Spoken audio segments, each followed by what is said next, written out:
I'm going to call this meeting to order at 7:01. Could I please get a roll call? Yep.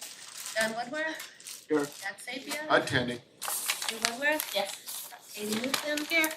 Mark Sherwood. Yes. Paul McCain. Yes. Shauna Manthorn. Here. Kim McCormick. Here. And Kristen Savage. She is excused. All right, could everyone stand for the pledge of allegiance? Allegiance to the flag of the United States of America and to the republic for which it stands, one nation, under God, indivisible, with liberty and justice for all. Do we have non-public meeting minutes? So we have a set of public and non-public meeting minutes. Let's go ahead and look at the public first while we're passing out the non-public to get that looked over. I would like to make a motion to push the acceptance of these minutes off to the next meeting, just because I don't think they're substantial. I don't think it reflects everything that we spoke about. And typically, you need to hit the high points. As I read through this, I think they could be just a tick more thorough relative to what, we had long discussions about things. So I'd just like someone to go back, watch the meeting, and just be a bit more accurate with what was said during the meeting. There's been a motion made. Is there a second? I'll second it. Motion has been made to push off these meeting minutes acceptance to the next meeting. It's been seconded by Mark. Is there any discussion? Yeah, I just say that these are the legal documents that, the video doesn't matter. These are legal documents that are a reflection that people look back on years from now and say what happened in that meeting. So future boards will look back and say, this is how decisions were made, this is what was discussed. And I just like it to be a little bit more thorough. I think that's a fair enough request. Hey Dean, I do have one question. The meetings are recorded via video. How long are they in the archive for? Okay, so if someone wanted to go back and look at the meeting and actually see what happened, they could see it forever? Again, if we ended up in court or something like that, Everything would be those recordable. videos are irrelevant. It's the minutes that count. Okay. Any other discussion? Yeah, Bree, Who will be doing this review? good question. That's a decision for the administration and whether that is a good question. I don't feel it's my responsibility to put it on someone and say, you go back and do it. I don't want to be the person who determines that. Or a secretary. No, I can go back and, but is there any sections?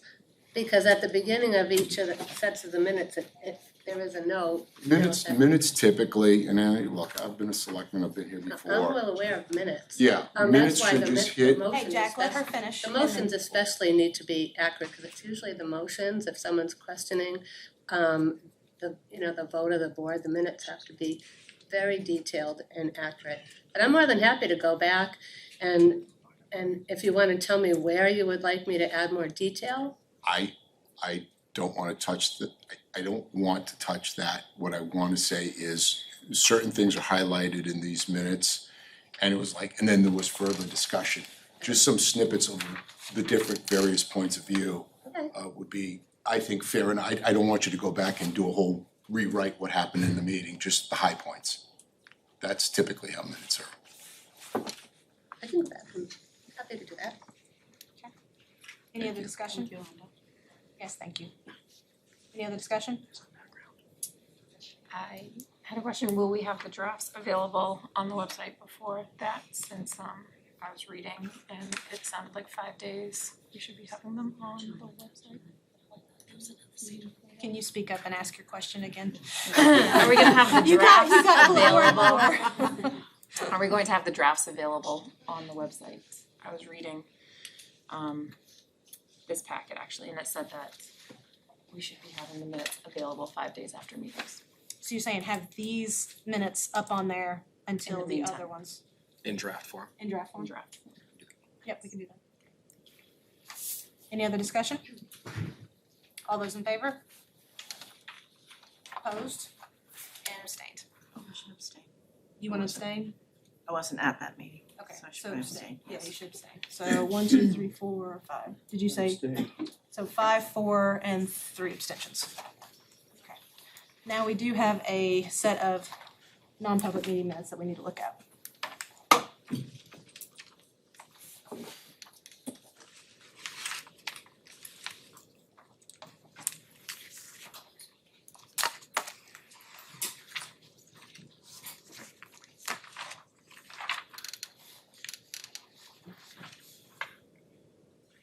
Make a motion to accept the non-public meeting minutes from the September 7th, 2023 meeting. Have a motion, to have a second? Seconded by Mark. Any discussion? All those in favor? Opposed and abstain. 1 abstention. You can please pass those back. Do you have a student staff family share today? Okay.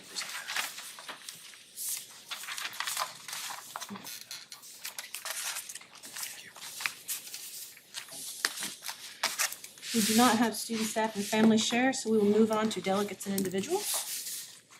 First one up is Bill Keen. Didn't want to butcher that.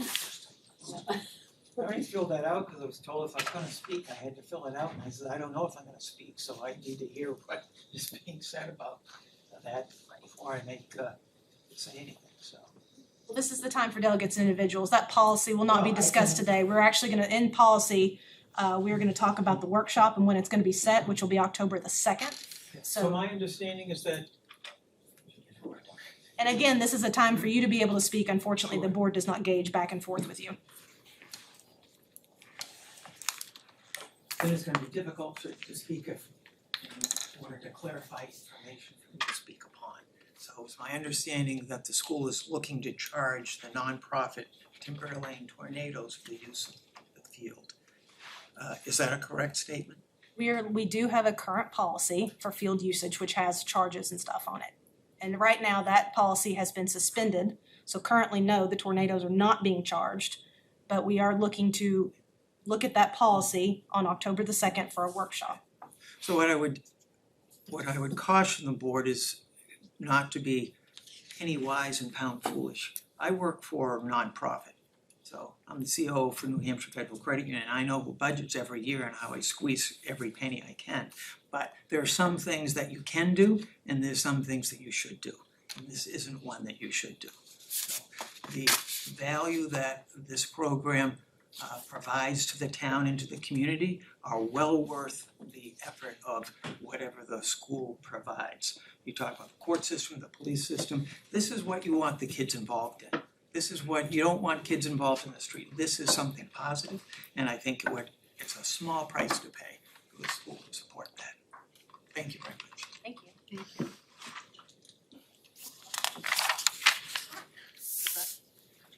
Aram Zakian.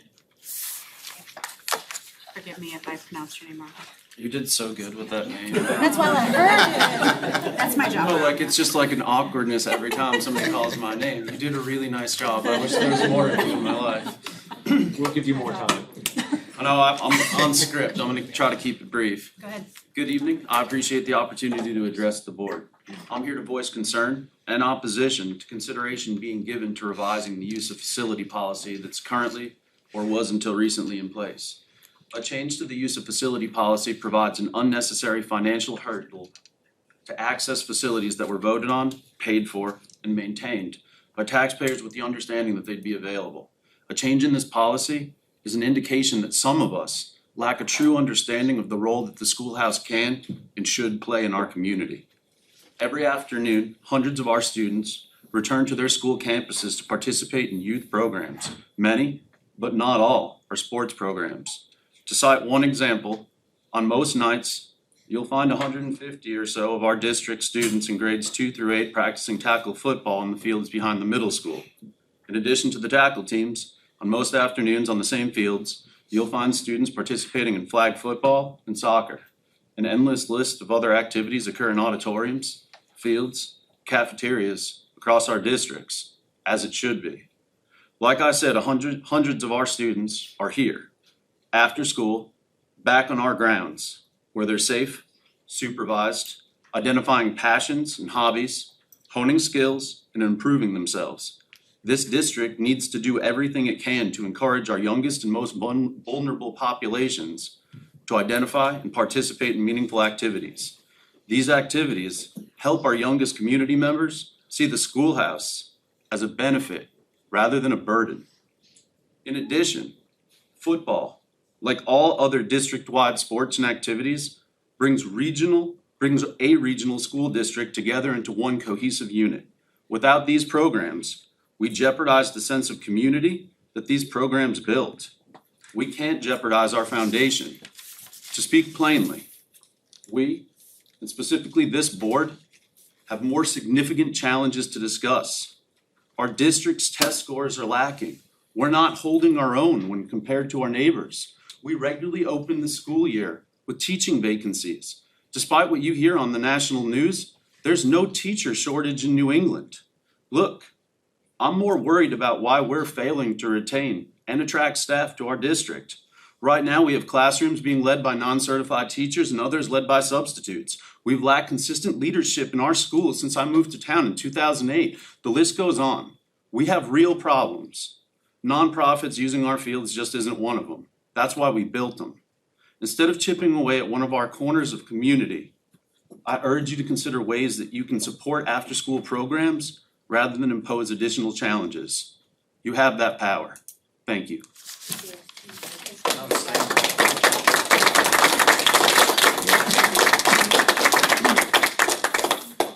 Jess Hudgens. It's gonna be really hard to speak after. Floor is yours, ma'am.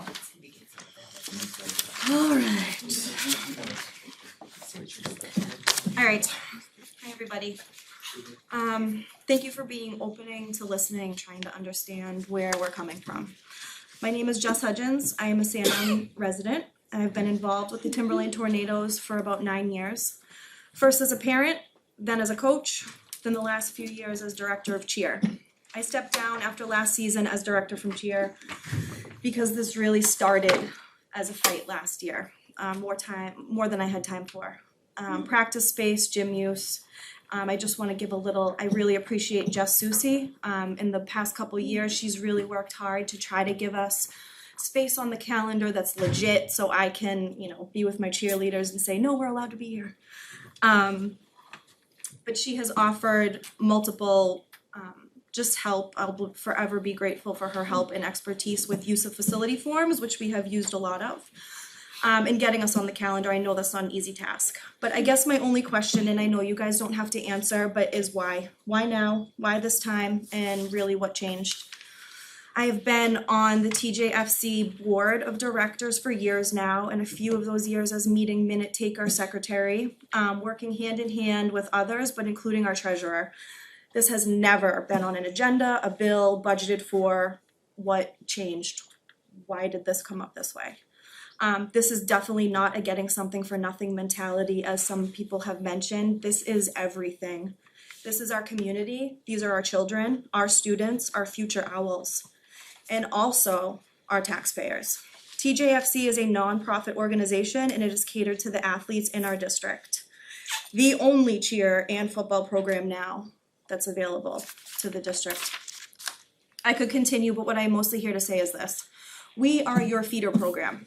TRMS has no football team, no fall cheer team. It is us. It's been us for 55 years. Have any of you looked into the costs behind starting your own fall football and cheer program?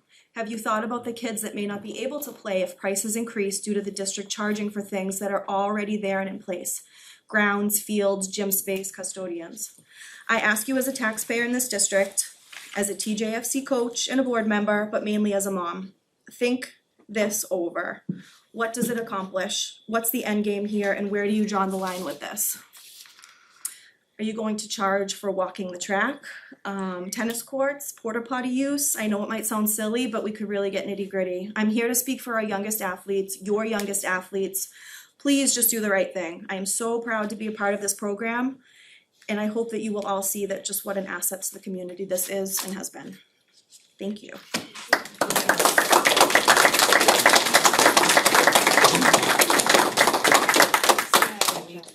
Ben Sharp. Oh, you took an easy one. I did take an easy one. Ben Sharp. Haha. He didn't hear you.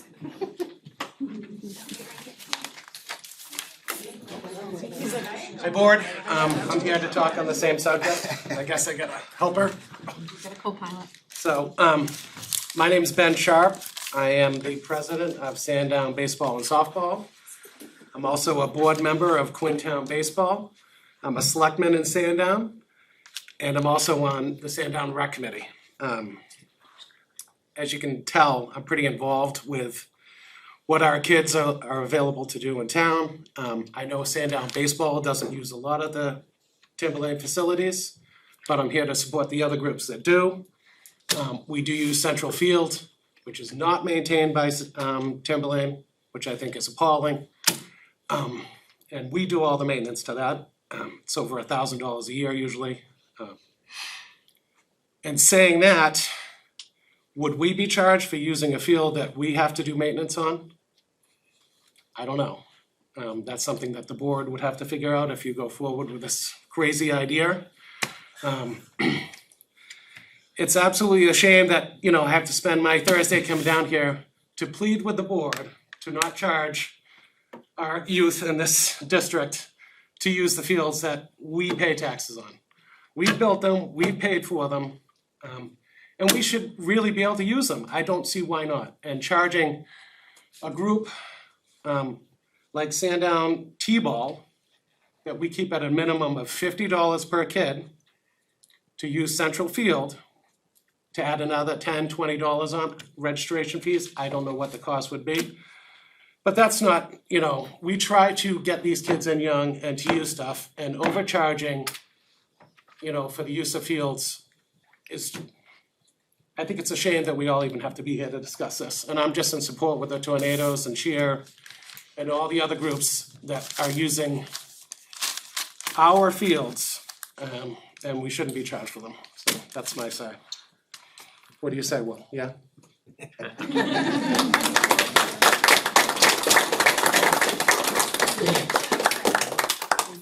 Sheila Lose. Yeah, I was here first, I just wanna let you know that. I was here early. Hey, it says 5. It says 5. Get in there first, I was hoping to get in and out quick.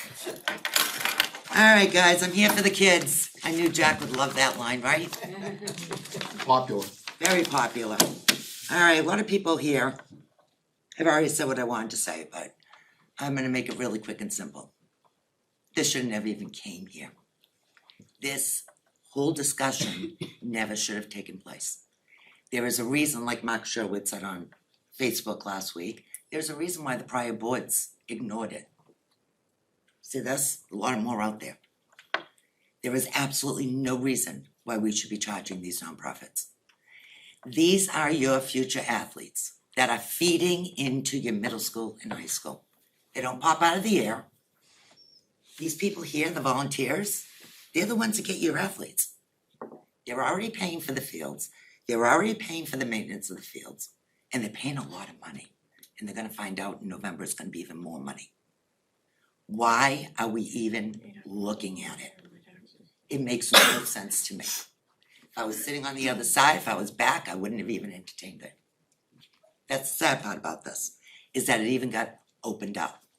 But the bigger problem you're gonna have is, you either have to charge all or nobody. Right. Because you cannot distinguish between the Tornadoes and Sandown Baseball and the Cheer and soccer. We got soccer too. And I even believe that some of you had kids in these nonprofits at one time. I know I did. But the other thing I'm thinking here is, the parents are gonna be the ones paying for this. Again, not only through their taxes, but now through the fee, because that fee is gonna trickle down to these parents.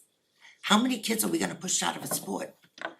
Because they got 3 kids and they can't afford the extra fees. What are we doing? You have the money. When you opened up the books July 1st, you had $750,000 in surplus, just from the medical line that we over budgeted. What is the issue? I don't get it. I don't understand why all these people had to come down here. This should have been stopped immediately. And the only way it's gonna get stopped now is a motion saying that you are not gonna be charging the nonprofits. That's how this stops. Keep your policy. But no, you can adopt the motion. But the motion is that you're not charging these in-district people.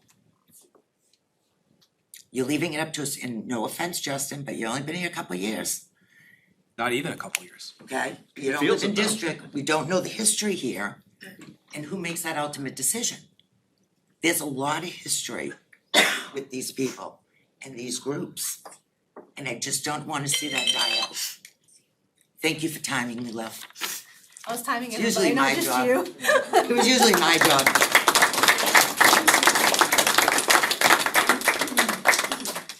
Only had 5, but do we have any more delegates or individuals?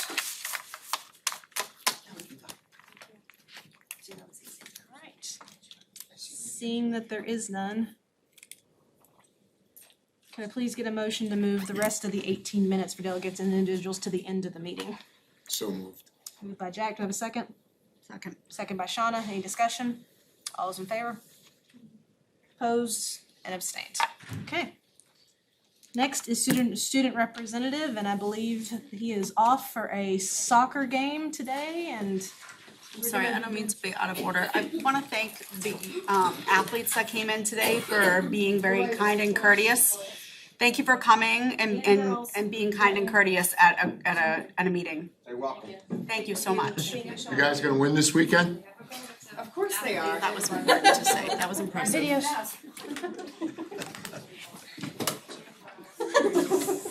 I expected a big.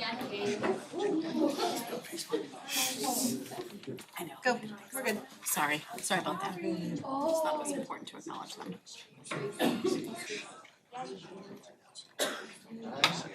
Oh, excellent. Oh, he has that soccer, right? Yes, he is at soccer, so he's recorded this. Good evening, everyone. It's the student representative. I attended virtually today to commemorate soccer game in Canada. At Sandown Central, the school year is off to a positive start. Students are becoming familiar with learning routines as the year progresses. On September 15th, PTA hosted the Sandown Back to School Bash, where students and families from North and Central came together for a great event, including food, fun, and music. The Sandown PTA hosted their first meeting on September 5th. Events for the school year were planned. At Danville Elementary, school pictures were taken on September 15th. The first Danville Elementary fire drill was held on September 20th. The first PTA meeting of the year was held for Danville, and Alice was discussed. The Danville PTA is also planning events for the school year. Sandown North had a great start to their school year. Students and families became familiar with school procedures and expectations. The first fire drill for Sandown North was on September 7th. The first all-school meeting took place on September 8th. These meetings are hosted 2 times a month, and they bring the school community together to showcase learning and accomplishments. Atkinson Academy held their first school-wide assembly. The focus of this assembly was grit. 4th graders at Atkinson Academy have been participating in morning meetings where students greet one another, share, and ease into the school day. All grades have developed creative ways to work on reading, writing, and math. Atkinson Academy is looking forward to a year full of fun and learning. Pollard had great turnout at their open house for the start of the new year. Classroom communities were established and routines were introduced. On September 19th at 6 p.m., Pollard had their first PTA meeting. At these meetings, families can get involved in the school community and share ideas for the school year. 6th grade students at the middle school attended Camp Lincoln, where they participated in outdoor activities like kayaking, archery, and ropes courses. This was a great way for 6th graders to get to know each other. The first PTA meeting at the middle school had record attendance. The middle school appreciates all the support. The middle school has many wonderful after-school clubs that have begun. Students are able to learn new things after school and make new friends. At the high school, there was an activity fair where over 30 clubs and groups were presented to students. There was also a college fair for all juniors and seniors at the school. Students got to ask college representatives questions about the schools. Parent-teacher conferences at the high school will be Thursday, October 12th. Students at the high school are actively planning Spirit Week. Events like Carnival are being discussed. Thank you and have a good night. Good evening, everyone. It's the student representative. I am attending virtually today. Thank you. I'm so glad that he recorded himself. Most of the time it's just that someone else did, so that was really great, so. Yeah. And yes, they played at Keene today, is that Yeah, right? that's a long That's a hike. long way away. Alright, we are on to current business, which is curriculum and competency revisions. Kim, is this where you wanted to? Yes. Okay, Kim McCormick is gonna have a little statement. Before Lucy and Mark go, I just wanted to give sort of a, our curriculum and assessment committee update before they start talking. And I typed it because if I don't, then I'll go off track. So I just wanted to take a second to talk about how we got to all of these things that you all are seeing in front of you in your packets. When revisions in curriculum come before the board, they're sometimes the culmination of a year's worth of work.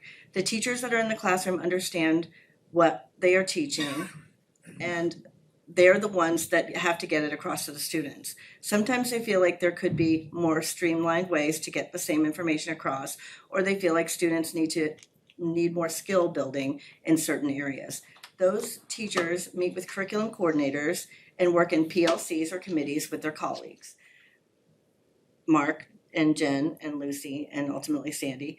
Our teachers and curriculum leaders are incredibly well versed in state competencies and state and national standards. They work in teams through their ideas. They work in teams and they put their ideas together before they start revisions. Those revisions come before CNA, which is co-chaired by myself and Sandy, and it includes Dawn and Paul and a lot of administrators through the district. Let's see,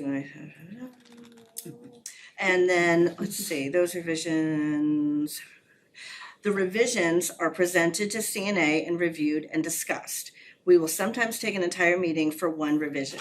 When we go back and read through the revisions before the next meeting, and we thoroughly discuss and we vote to forward these revised documents to the board. All of these revised documents you see tonight were approved unanimously by the Curriculum and Assessment Committee. I just felt like it was very important to explain that everything that is in front of you, which is an enormous amount of information, everyone understands that it went through an enormous amount of work to get to where we are right here. So I just felt like I needed to say that. Thank you for that, and kudos definitely for all involved. Can I just say one? Yes, Jack. Sure. I trust these people incredibly. I know the amount of work that goes into this, and by that mini speech, how passionate you are about this now. Sandy, I've known you forever, Mark, I've known you guys, so yeah, to what you just said, there's a lot of trust there and tons of hard work, and I appreciate it for sure. Thank you, Jack. Hi, guys. Now let's see what's Continue. gonna happen. Thank you all for that. So we come to you tonight with a first read of some science curriculum changes.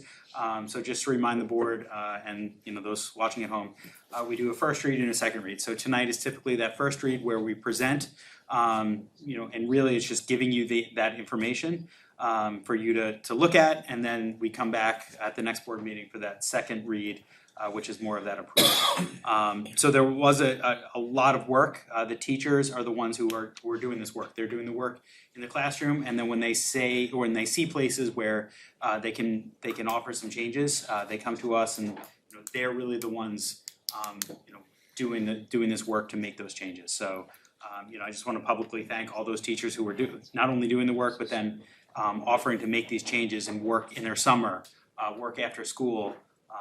And to propose all of these changes. So really what this is looking at changing the K-12 science competencies to a more streamlined, a more thorough K-12 articulation that's the same K-12. The intent, and in your packet you do have the executive summary that talks about where we started and where we got to and where we are now. The intent was to have a K-12 aligned curriculum when we first started writing this, and I feel like we had it, But then when the New Hampshire state came out with the model competencies in science, it really solidified for us, you know, that K-12 alignment and adopting those and making those the K-12 in science. And then what you have in front of you is where all of those competencies are gonna be in which curriculum units. So you have some model curriculum units, but you don't have the full K-12 curriculum unit. So I believe at CNA, what we decided is we'd come to this board first with the competencies, and then we'd change all the if those competencies were approved, we'd change all the curriculum units using that grid that is in your packet, and then bring those curriculum documents forward as like sort of that next round of approval. That grid was tough to look at, they're pretty small, those little check boxes. I can make you a bigger tried one. really hard. Two quick questions. Yeah. Under technology integration, what does 1.0A.1 use mean? Which document are you looking at? All of like the learning plans. Oh, so those are as part of the, trying to get to it on. Way bottom of each learning Yeah, plan, yeah. after stage 3, bottom left. I I think assume in, it's a space holder? no, it was a space holder, it just got cut off in the cutting and pasting of it.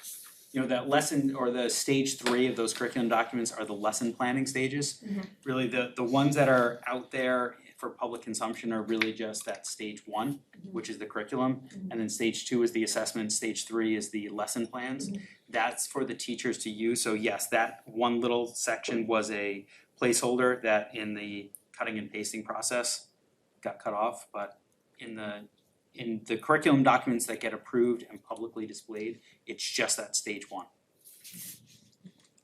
And then second question, do you aggregate data from the performance tests at like end of years to beef up certain curricular areas that were weak?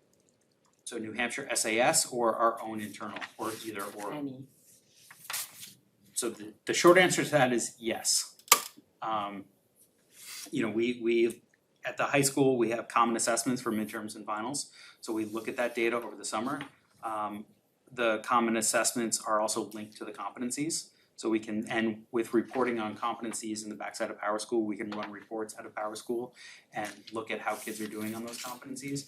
As far as New Hampshire SAS, I don't wanna speak for the elementary, but I know at the secondary level, New Hampshire claims that New Hampshire SAS science, because I'm assuming that's what you're talking about, science, since we're talking about the science curriculum, is based upon science skills, but they report out on science content.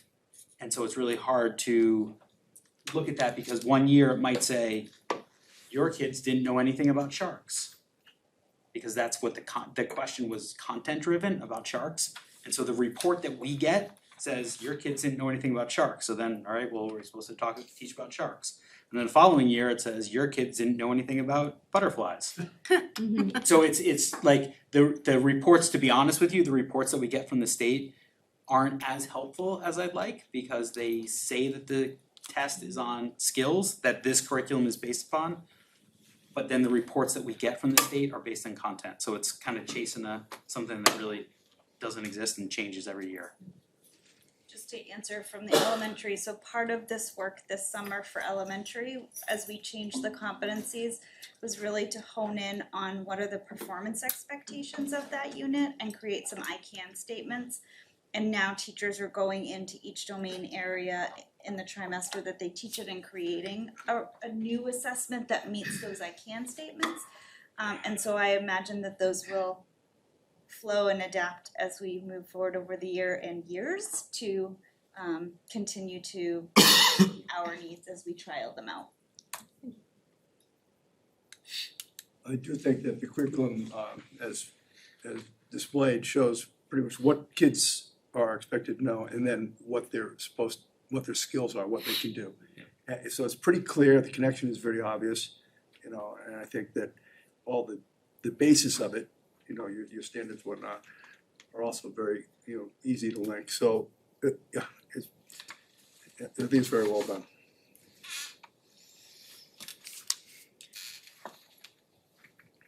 anybody have any other questions for them? But yeah, again, kudos, this is great. I know that you guys and your team and everybody puts a lot of hard work in, and I think this is really great. We do need an action on these to approve these for our first read. So moved. Moved by Jack, is there a second? Second. Second by Shauna, too slow, Mark. Oh, sorry, Mark. Any other discussion? All those in favor? Opposed and abstains? Okay. Thank you, guys. Yeah.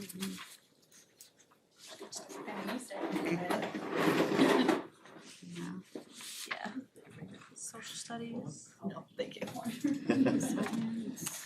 So, Social studies, Mike? So social studies, sixth grade, and it's gonna impact seventh grade. Social studies is next.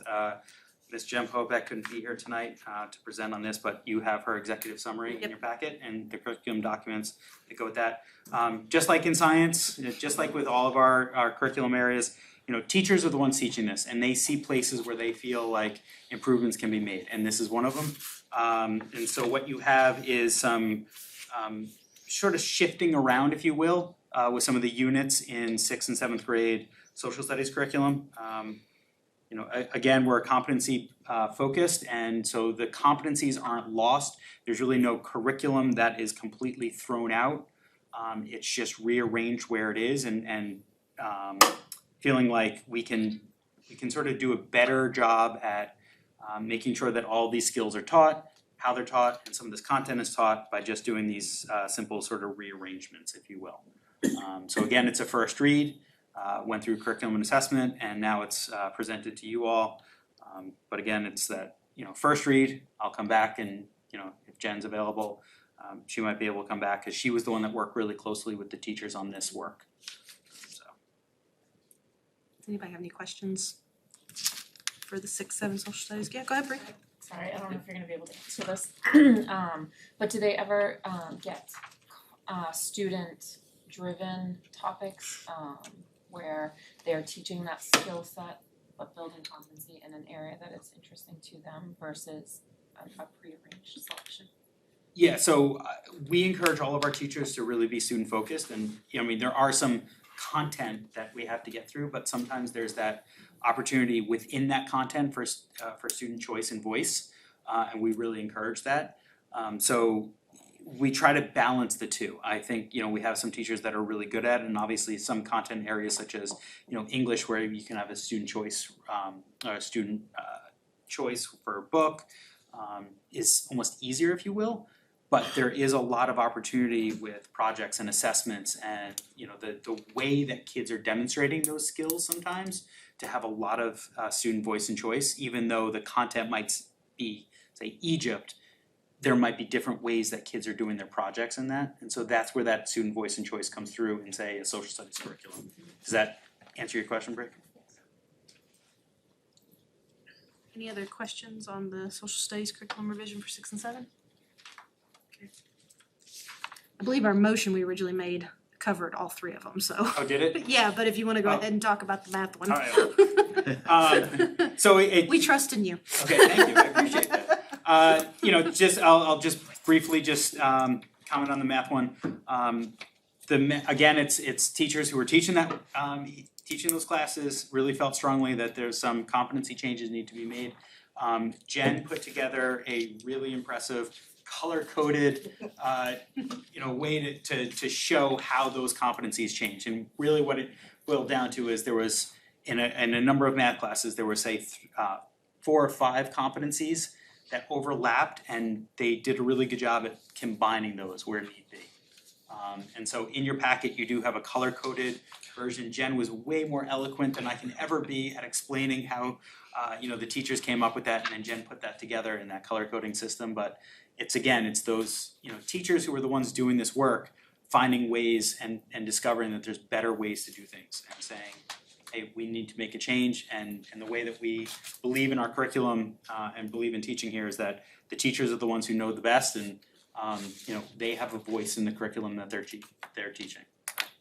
And that's awesome, thank you. Yep. That's great. Does anybody have any questions about the math curriculum? Bree? I know the feeling, Bree. No, it's all good questions. So I was wondering if there would ever be a possibility of a life application math curriculum.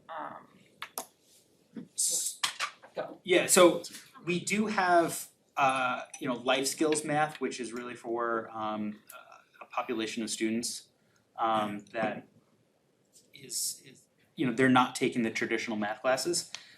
In that class, it is really, as it says, life skills math.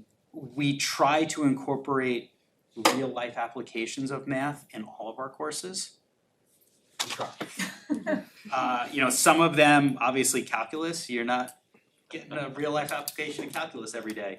But in courses like probs and stats, or the prob stats trig, we're trying to bring in those real life applications. When we get to, even in Algebra 1, teachers are encouraged and really, helped with showing kids how is this applicable in life.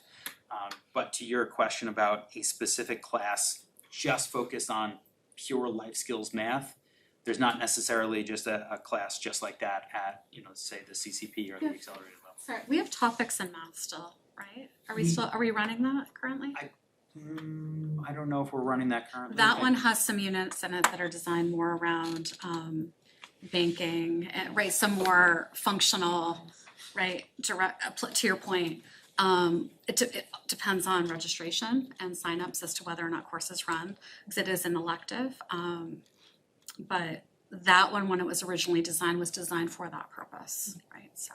And we have courses in our business department that get to a lot of that. We have, accounting, we have, I'm trying to think of what's the others, but, that incorporate math skills into those classes as well. So, some of those components that you're asking about, those life skills things, 8th grade family and consumer science curriculum, for example, is very much focused on, personal finance type of issues. So, some of those pieces that some people say, well, schools don't teach. We teach it, but it's not necessarily in a math class. It's found in other places. And freshman civics and economics. There's those pieces of interest rates and things like that are touched upon in that course. But it's not a course. It's not a math course specifically designed for life skills.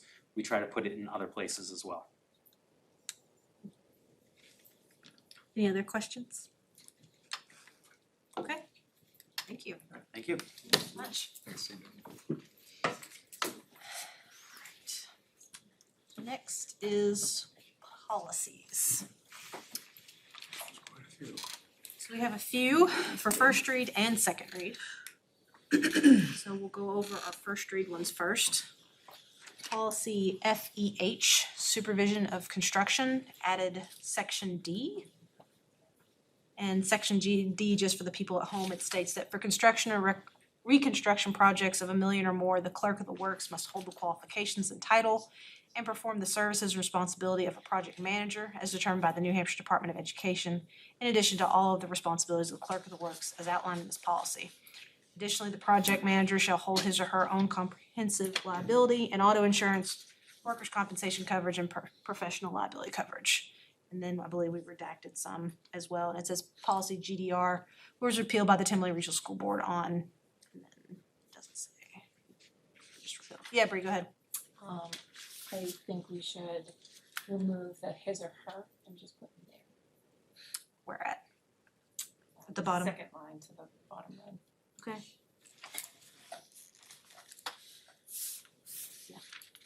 We should edit the document in general for pronouns, because it says his, her. Yes, I think all pronouns should be changed to they, them. Yeah, that's good. The project managers plural shall hold their. There's a few in here I can see. Yeah. Rather than grammatical. Yep, I can do that. Just a clarifying question. Yeah. Do we have a clerk of works? Question.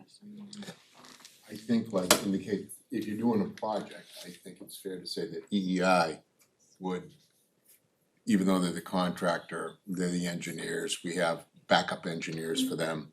So there's all kinds of coverage as far as things being done correctly. It's not like sometimes in some towns, we won't mention any, where we have someone internally within the town just kind of overseeing it with no real level of expertise. Here, from what I've seen, like on our larger projects, we have excessive capabilities relative to the level of expertise. I mean, for instance, when I go to the construction meeting, we have the architect, we have the engineering firms, and we have EEI on top of that. And they collaborate to make sure that things are effectively being done on the job site. I mean, Come on up, Carl. Thank you, Carl. Good evening. We have not used a clerk of the works per se in anything I've done here. EEI provides oversight, engineering, architectural, and construction management duties. And we have a construction committee that oversees that.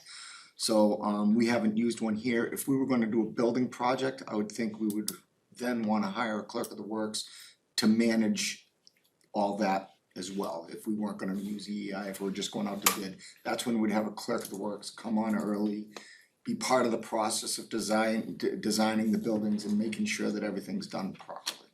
So in this scenario, EEI, the gentleman who presented to us, he would be defined as the clerk of the works. yeah, For the most part, yes, they're And holds the proper qualifications. yes. in a standard project, say you hire a general contractor to say build an addition. So we hire them, we're their customer, they're our vendor, but then we have someone, you would hire a clerk to oversee them to watch out for our interest, and he would be on he or she would be on the project full time, making sure everything was done per specification and details. On our side. So EEI is our clerk of the works. Okay, for the most part. Answer your question? Yes. They're also doing the engineering for the They do work the that they're engineering, doing. the architectural, they do everything. Anybody else have a question on policy FEH? Yeah, Bree.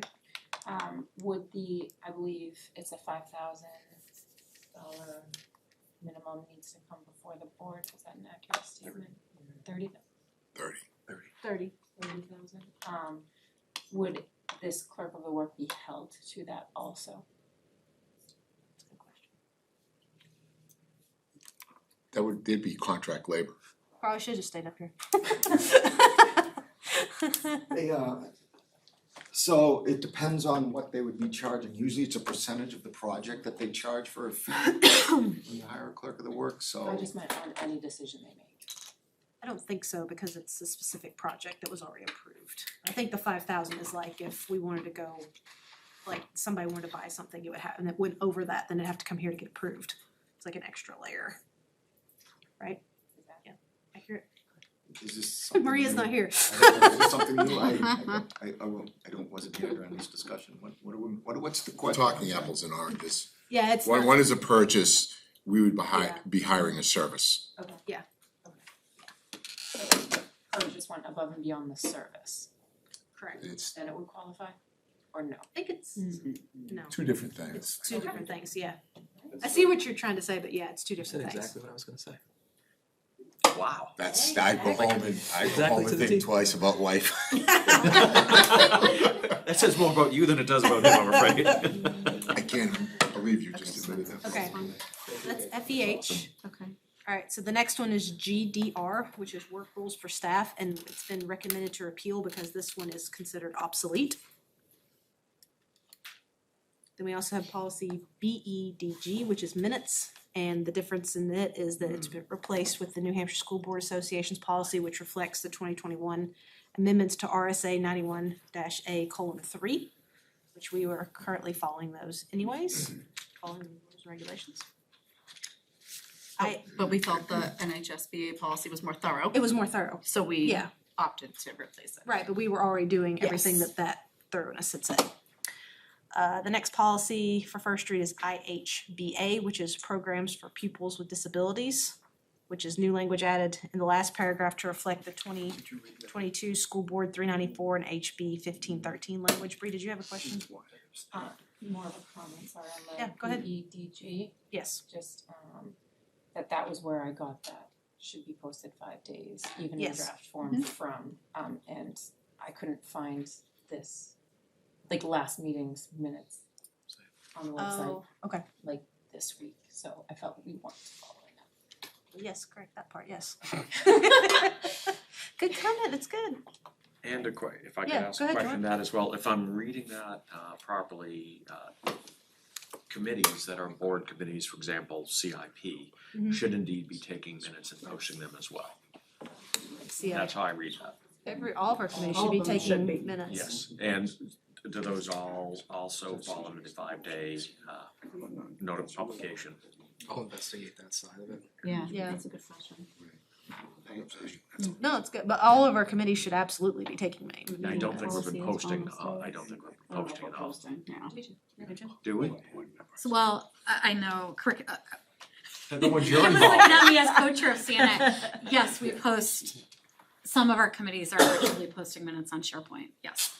Where board minutes are also posted, Yep, they're posted I where the knew board, committees are, yeah. yes. Mhm. Yep. Then we have policy IC/ICA, which is school year and school year calendar, replace the TRSD's policy with the New Hampshire School Board Association policy and withdraw ICA. Anybody have any questions for those, any other questions or comments for these first reads? I have a Bree. question. Bree, and then we'll do Jack. For the IHBA, again, just the his/her terminology. Replace it with, yeah, we'll replace all terms with there. Okay, Jack? So I have a question for anybody. Been doing this a little bit. I cannot make heads or tails how they come up with these initials. Is there a place I can go to get the logic behind the?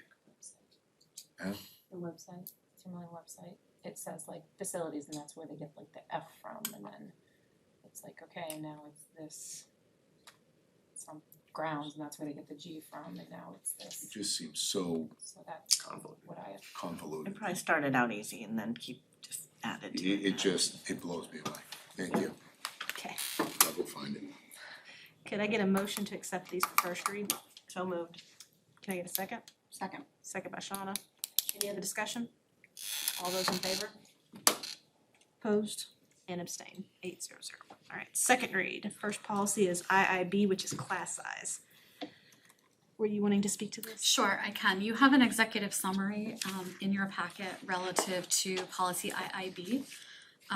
That summarizes both the recommended changes to two grade spans. So if you'll remember, there was a subcommittee that met, I think in June or July of this past year, made some recommendations to this policy that went to policy committee for two reads and came here at your last meeting. What I wanted to do was to bring to you some information that that subcommittee looked at and referenced through our work. And so we worked off of a spreadsheet when we were looking at making changes to maximum class size and enrollment at each grade level. We looked at the impact to the number of teachers required at each grade level and in each school, and then our current staffing levels to look at any changes under or over that could have a potential financial impact with regard to staffing and staffing needs. So what you see here, again, just a summary of what those recommended changes are to maximum class size. So for the grade span 2-3, grades 2-3, our current max size is 23, it'd be dropping to 22. And for grades 4-5, we would be looking to drop from 26 to 25. So you have behind this narrative summary two different charts. So table A looks at our current enrollment numbers. Those are our numbers in our schools right now as of last Friday. And it'll show you with the change in the maximum class size, the required number of staff we would need for each classroom at each school and each grade level compared to our current staffing. And then you'll see highlighted in blue any increases. I also identified for you a couple of pressure points. So those would be changes if we were to implement this policy effective now, right? We would have 3 classrooms, and they're identified here for you, 2 in Danville, grade 2 and grade 4, and then Pollard grade 3, that would be over this newly revised class size if implemented now. So that would be an increase of 3 FTE. We've started the year right now, so I think there should be some consideration of the board through your conversation about when this takes effect. If it's taking effect for next year, next school year, that might be something you wanna consider. So you have that information here. The second table looks at a projection of our current enrollment. So I took grades K through 4 currently in all of our schools, moved them up to grades 1 through 5 for next year. You do not see enrollment numbers for preschool, pre-K, or K, because we don't right now have accurate estimates of how many families would be seeking preschool, pre-K, or even kindergarten in our district next year. But using those projections, you'll see again, there would actually be a couple places where we might be able to decrease by 1 FTE and then increases in other grade levels. So overall, looking at next year, if nothing changed, and again, not taking into account our early childhood settings, you would be looking at potentially an increase of 1 FTE. And I coordinated with Maria. She was able to share the average salary for a full-time equivalent teaching position is $85,000. So again, it could be an increase of 1. If we decreased a section in Danville grade 1, it would be under the max enrollment, but the average would be 19.5. So we would be at the same situation that you were discussing for most of last spring throughout the summer. If you chose to not decrease in that grade level, again, should everything remain the same, it would be an increase of 2 FTE with our current numbers projected into next year, right? But that does not take into account any changes in preschool, pre-KK, or any students who withdraw or new enrollments as well. So it's just an estimate for you to think about as you're talking about this policy.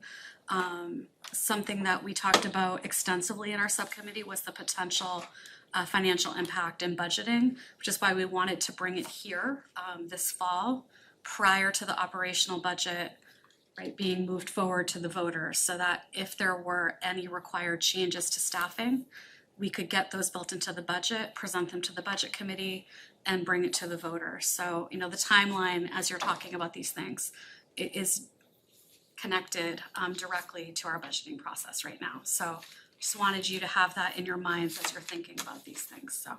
Jack, My recollection, wait, Jack, excuse and me. then, Jack and then Don. So you can go first. Oh. My recollection from the work sessions that we had on that were that we were trying to move in the direction of making the class sizes meet a standard that was maybe not quite achieved in this reduction, but a modest change that wouldn't necessarily break the bank, but over time continue this work to try to improve the overall opportunities for all kids.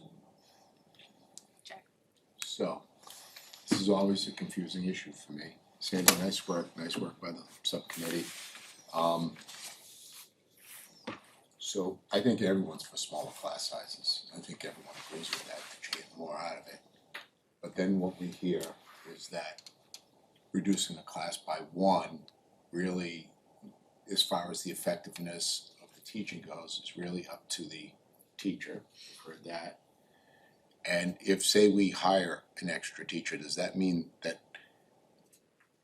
how much, you know, say we go from, I would like to see it like a bigger spread, you know, going from 22 to 23 students or from 23 to 22, how much does that really impact the learning going on by that, just that one number? I don't know, I can kind of see this all both ways, and if we're gonna do it make it substantial, so I always get torn on this one. You know, if I could, I'd have class sizes at 10. Another thing we looked at is where we stood comparatively, you know, in state. We were not really where, you know, better performing districts are in that area. So we were working towards creating a more ideal profile, with certainly understanding that no one particular class is a true test of, you know, that theory. You might have a difficult group of kids in one class, you might have 4 more kids and you know, absolutely a breeze because of who's in the class and who's teaching, like you said. So those things are true in essence, about a particular group that, you can't necessarily, that this group is gonna be bad because the number is this. But I think that it's pretty clear that, schools that are performing well are paying attention to class size. Nice, good job. I know that we've talked about building sizes and classroom space. If this were to go into effect, would we have the Yes. classrooms and spaces for this move? Yes, in the places where we're looking at potential increases, yes, we did talk about that as well. The one building that would be potentially challenging, if we were looking at increases, would be Sandown North Elementary. They're pretty maxed out. But if you, looking at next year, there's a potential for the decrease of one classroom next year. But in Pollard and Danville School, yes, we would be okay. To Jack's question though, if we implemented this, would the way in which the teachers taught the students change? I think that's a difficult question to No, answer. you say Yeah, there's a certain. yes, so, right, we looked extensively at the research. So we had a subcommittee that met this summer. This whole conversation went through the curriculum assessment committee. It was going through from probably 18 months on a monthly basis. We kept revisiting it. We looked at the numbers. We read the research. We had individual members go out and kind of read up on things. And, a difference of one, to your point, is not necessarily going to make or break or completely change someone's instructional practice. But teacher efficacy is shown to have the largest potential impact on student learning outcomes. And so, right, I don't know that we can predict that by reducing by one student, we're going to magically increase our test scores by X percentage. But certainly, we're looking at reducing the number of students that a teacher is working with to provide more attention, to better personalize their learning experiences. All of those things come into play, but there's no magic bullet, right? All of these things need to work together. We need to support our teachers and train them appropriately to work with the students that they have in front of them. So I guess that's the best way that I can answer it, so. Jack, go ahead. And from a logical standpoint, I mean, if we think this is good for next year, it's almost like logically you have to do it this year, but because the school year has already started, it would be extremely disruptive. Am I looking at that the wrong way? If you were to implement it immediately, you would either be looking at increasing by 3 FTE with our current numbers, or immediately waiving the policy that you just approved for 3 different grade levels, because you would be over. The district would be over at the elementary level by 3 different classrooms. Yes. Thank you. Yep. Mark and then Bree. Perhaps I'm not following the thread when we're talking about limiting the class by one student. So if we change the policy from, grade 4 and 5 from max, from 26 to 25, and we had a class with 57 children, we wouldn't be removing one child from a classroom, we'd be creating another classroom, so there'd be 3 instead of 2. So then instead of having 26 children in each class, you'd have 17. Correct. That is market, so it's not a Right. difference of Yeah, one student. Yeah. Right. Yeah, just Yes, right. But the impact of when you make that decision is Yes. significant beyond the one. Yeah, it's You're not one, saying you're what- dividing by You're a what you're third. deciding with the Right. one is, what's the trigger, what point are you gonna make that decision? I just didn't want that to get lost in the No, shuffle. that's a great Good point. point. Yes, point.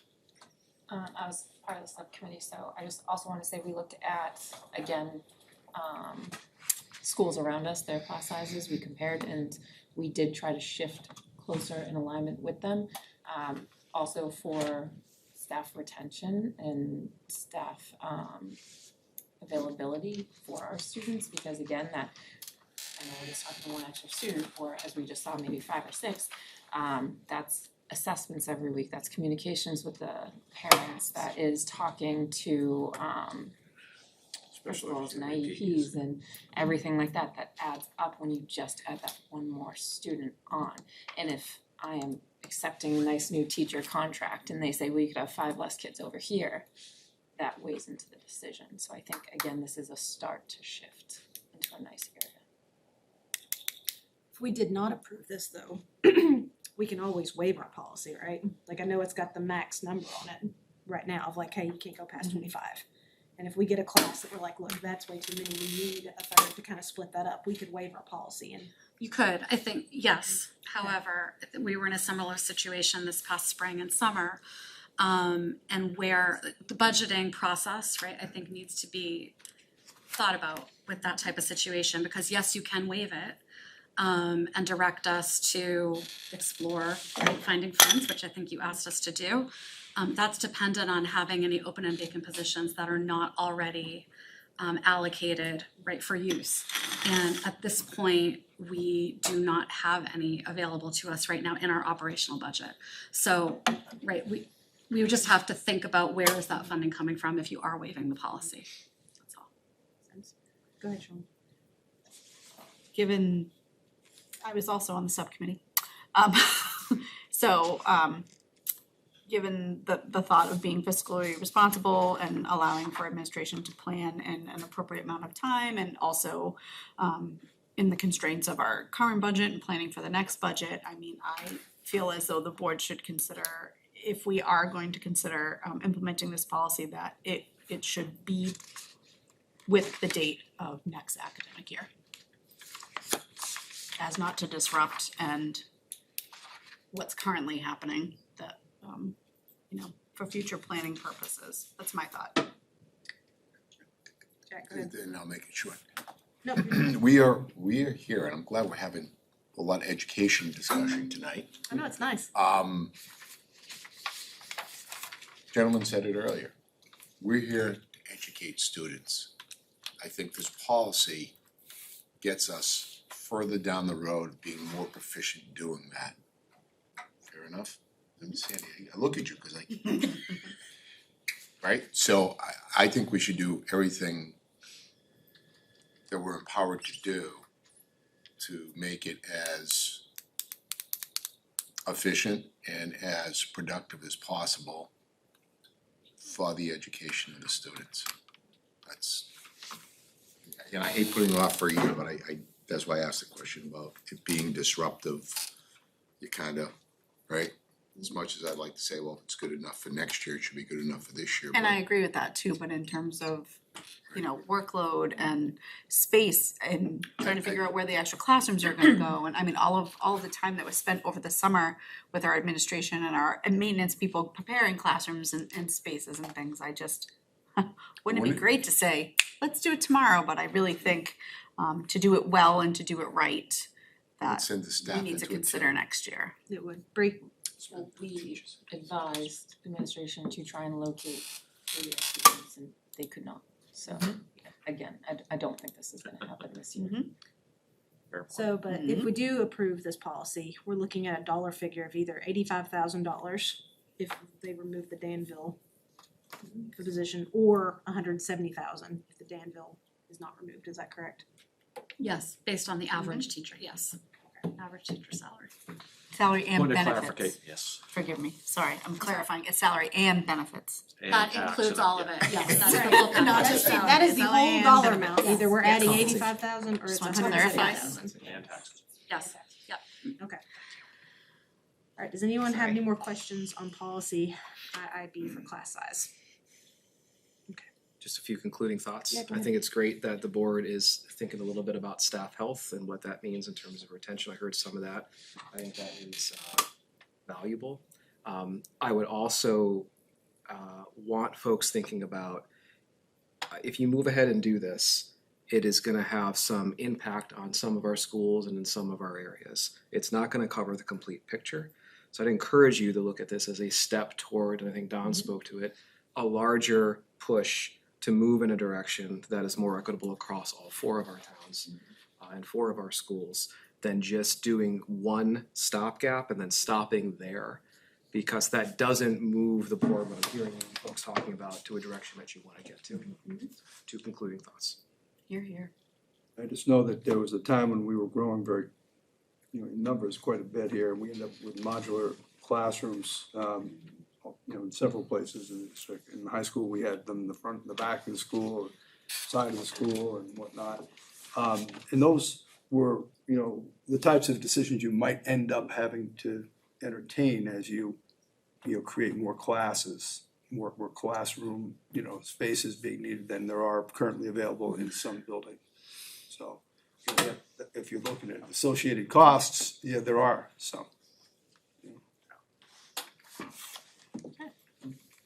Good discussion, guys. I'm gonna keep reading through the second read so we can just go ahead and do whatever we want. Approving.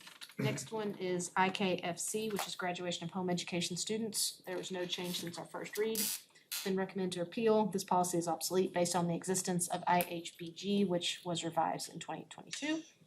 And then you have IHBG, which is home education instruction, no change since first read. And policy JICD, which is student discipline and due process. There's no change since the first read. Removal of requiring a 24-hour notice to parents for temporary reassignment or detention. I do have a question though. Yeah, Mark, go ahead. Under one, removal from the classroom, and it also says it, I believe, on number 2 or 3. Before ordering removal, the staff member ordering removal shall warn the student of the infraction and allow the student to respond. So perhaps it's my paranoid self imagining a student who says something, does something, perhaps, implies a threat, not smacks the student threatens to, is extraordinarily disruptive. I could read that if I were a courthouse lawyer, saying, yeah, my kid shouldn't have been kicked out of the classroom because he wasn't, given a warning and given a chance to respond. He was just sent to the principal's office. What you're reading is kind of a general outlook on just outlining due process and principle.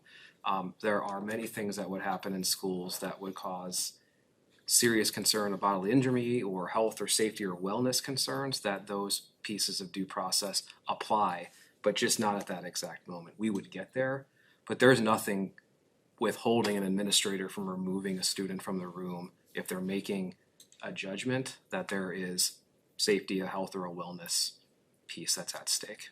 But if it weren't safety, it was just massive disruption. A student says something, stands up, says something absolutely vile, insults XYZ about another student. If I were that disruptive student's parents, I could go back to that and say, hey, he wasn't given a chance to respond. I'm just wondering whether it ties the teacher's hands too much. That's what it comes down to. No? No, I don't think so. I mean, the due process, it exists there anyway. It's going to have to. The piece around, tying our hands or not, I don't see it. I don't hear administrators talking about it. There are teachers about that they feel to tie their hands. And if it is something like that, Mark, insulting, that's a safety issue, right? It's just not people's physical safety. So somebody says something vile, it's not necessarily, or makes, bodily noises in the classroom. But somebody's emotional safety could be impacted by that, and that's what he's saying. It's not just physical safety. Sorry, Justin. Don and then Jack.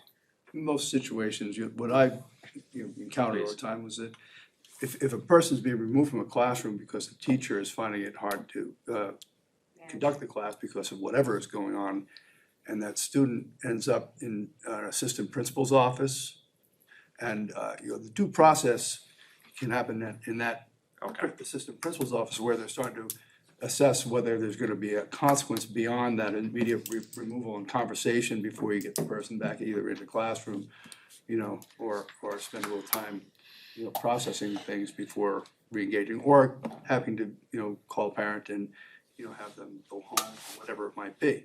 So, the due process piece is just to make sure that there's an opportunity, for a student to present their perspective before a final decision on discipline is being made.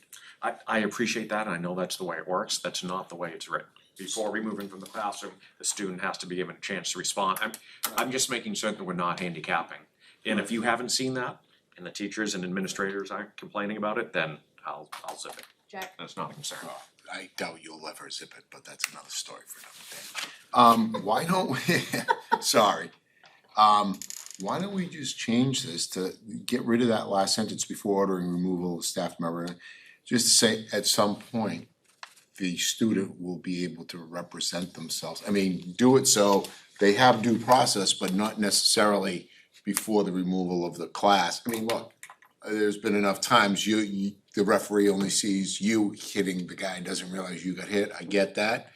But I would rather have the student have that discussion down in the principal's office, instead of the teacher having to negotiate in the middle of the classroom with the student and saying, you know, what's your side of the story?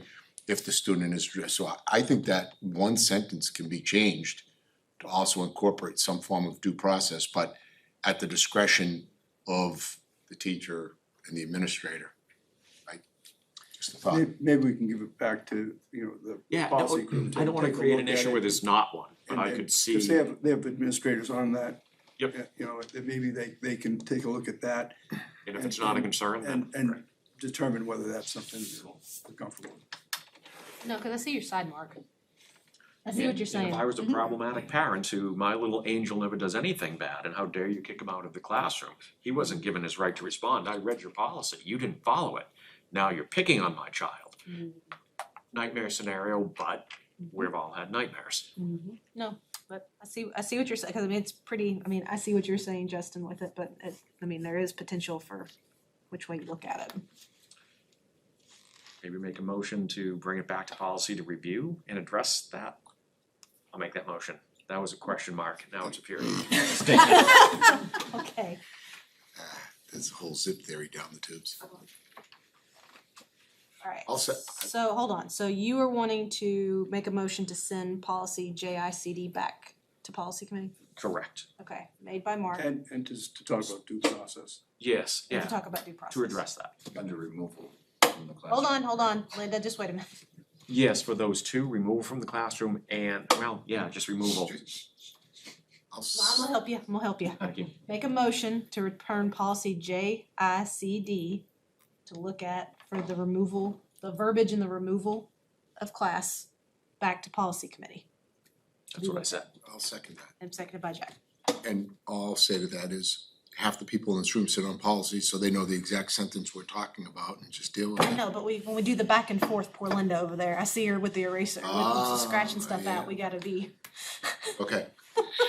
Yeah, so I seconded Mark's motion. Alright, any other discussion on this on this policy in the motion? All those in favor? Yeah, Bree, go ahead, sorry. I have it on the policy, but not necessarily that motion. Okay. So the only area where it says that the principal will talk to the student's parents is only under restriction from school activities, nowhere else. And I'm just hoping that if a kid is in detention, that the parent is gonna be notified. I realize we took out the at least 24 hours prior, but can we leave in that they will be notified?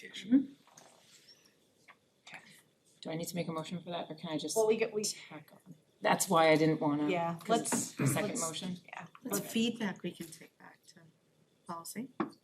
Yeah, we're just gonna take it back to policy in general. So we'll make it, okay. Alright, any other discussion on this motion? Okay, all those in favor? Opposed and abstained.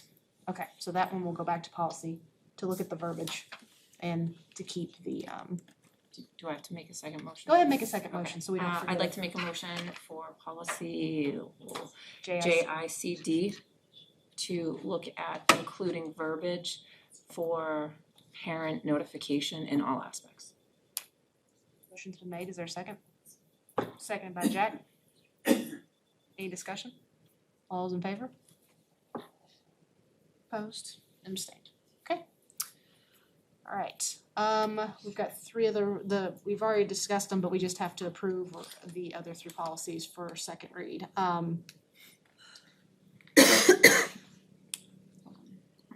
So I'll need motions for those three. Okay, hold on. So moved. Motion's been made by Jack to approve the other three policies for second read. Is there a second? Yes, sir. Do we have to stipulate that the? Oh, yeah, let's do this. Make a motion. That's what I was trying to do, I was trying to. Yeah, make a mine doesn't work motion like yours to does. approve IKFC and policy IHBG for a second read. So moved by Jack. Seconded by Mark. Okay, all those in is there any discussion? All those in favor? Opposed and abstained. Alright, now, yeah, good catch, Bree. I was gonna say in discussion, but. So make a motion, well, actually, I gotta figure out how to word this. So we need to make a motion to, There you go. thank you, see, That one, it okay. doesn't like me. let me be thoughtful of this. I'd like to make a motion for the board to approve policy IIB class size to be implemented in the 2024-2025 academic year. I'll second. Seconded by Kim. Any discussion? All those in favor? Opposed and abstained. All right. Facilities. Back again. Good evening, everyone. I've presented an executive summary with all the projects updated that we are still currently working on or plan to work on in the future as well. There's a lot there. I don't know if you, I'm pretty sure you don't want me to read through it all. This was given to you a week ago, so I think you got a chance to go over it. Is there any questions? I have one. Yes, ma'am. Under EEI project updates, why is the fire panel replacement part of that? Because they are the ones that are heading that up. Who currently maintains our fire panels and everything? Minuteman Security. Do they not also do? They just started taking over for as our vendor, and this was put in project before they actually were put in process. EEI actually went out to bid for other vendors. They actually were the ones that won the bids. EEI won the bid for this? No. EEI went out to bid, and Minuteman was the one that won the bid to upgrade them. We had approval to move forward just for one replacement. EEI didn't feel comfortable with that, so we're actually doing a code review and to make sure that we're actually following the codes, the current codes, so. That's the only question.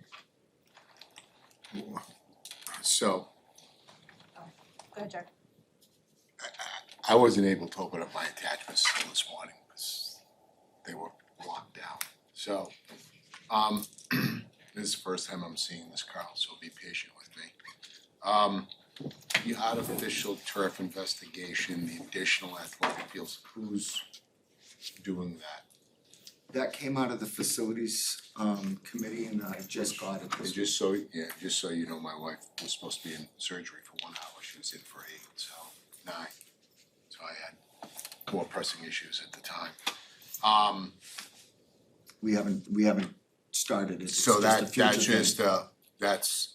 just as I look at that, I'm doing that field assessment analysis, and that should be done by, I'm gonna say Thanksgiving. And, you know, you guys can take that for what it's worth, but there are some great formatted stuff already out there. We're driving down some of the information from the local towns, and then I need your help and Angela's help coordinating a little bit of that, getting some information from you guys. So I was just wondering, cause I'd done a ton of research, and if we put down the turf fields 5 years ago, we probably wouldn't be having this conversation, right? Are you gonna bring up the irrigation about, that's on the agenda? That is I on the know. agenda. It's actually, it's part of this, but also it's a I was wondering how that decision was gonna needs to be- play out, so. I was gonna take questions I- on everything and then bring it Yeah, up. so the way I feel about the irrigation is, you had from what I understand, you had a failure down by the long jump pit. Yes. Do you think that was caused by there was a ton of work done down there. Do you think that was caused by that or just failure? No, So okay. this is the second time that particular line has had a leak. The first Is one it was. old? Is it, I'm trying to get some general information. It's fairly old, but the original, there was a failure underneath the high jump pit before I got here that never got fixed. We just fixed that. And the leak got fixed, but the high jump never got fixed. I didn't think anything about it, when we're doing all these new things. I said, well, I doubt there's gonna be another leak. Well, guess what? Halfway up that hill, actually 3/4 way up the hill into the soccer field, the line broke again. So now, and this was after we went out to bid. So I did an alternate to the bid process. This is getting to be why, to see if we could just take that line out or leave that line there, cap it and move it behind so that I don't ever have to worry about it breaking under the new jump pits again. So, That was, well, I'm not, I know, but I'm just hold on a second. Did you have a question you were talking about the facilities? Yeah, so, sorry, Jack, point of order, I was under the impression that irrigation was gonna go after we were discussing this. The only reason I brought it up is because it was kind of on the list, and I have It is. like a question as it relates to other things on this list. Originally, we sat in the CIP meeting and we talked about, to move irrigation pipes around isn't a lot of money, but it's some money if we decide we want to reconfigure the fields, right? So here we sit in September, you blow out the lines October, November, We'd probably start working on this but this year. typically you would blow out the lines in October, November. November. And again, we have limited resources, and what I wanna do is impact the students the most. So my gut tells me that the field's very green, we're gonna get a major rainstorm, again, we get another hurricane coming in or something like that. And our cabinetry is incomplete. I mean, you'd agree, in some of the science labs and some of the art rooms, it's in total disrepair. So my gut just tells me about the system is working, the irrigation system is working, just reallocate that $150,000 into things that have a direct and instant impact on the students in the classrooms as it relates to facilities. It's not that I don't wanna do the irrigation, it's just that the season is pretty much over. I know we'll have another one next spring and we have mostly sandy soil around here. But I also look at those cabinets as you do and don't feel good about that. So I'd like to get a budget on what it would do, how far we could go with the cabinetry and maybe fix some of those issues in the irrigation that you were talking about. I'm torn here a little bit. So I am currently working with a cabinet maker to get designs and replacements for cabinets in a lot of our schools.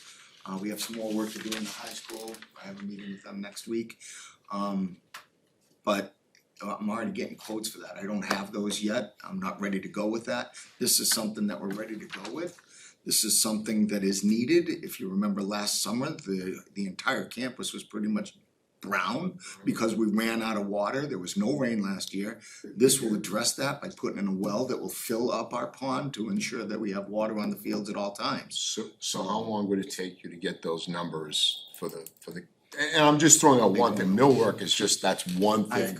I've got 7 schools that we're working on, and I don't know, Jack. And to be honest with you, we haven't earmarked almost $500,000 already this year. We haven't earmarked for the CIP for this current year.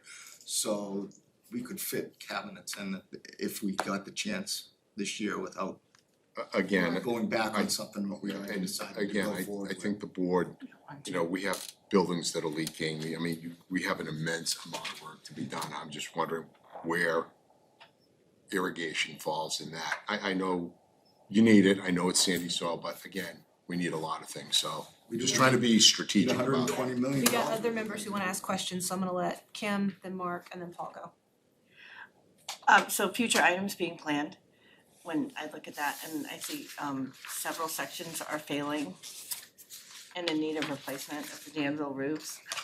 What is that?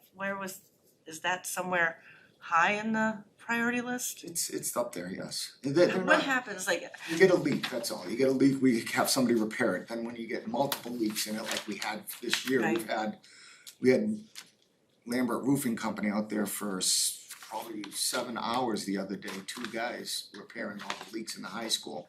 We're replacing those, we have a plan to replace them, but not until next year and the year after, so so when we're it still says making these repairs.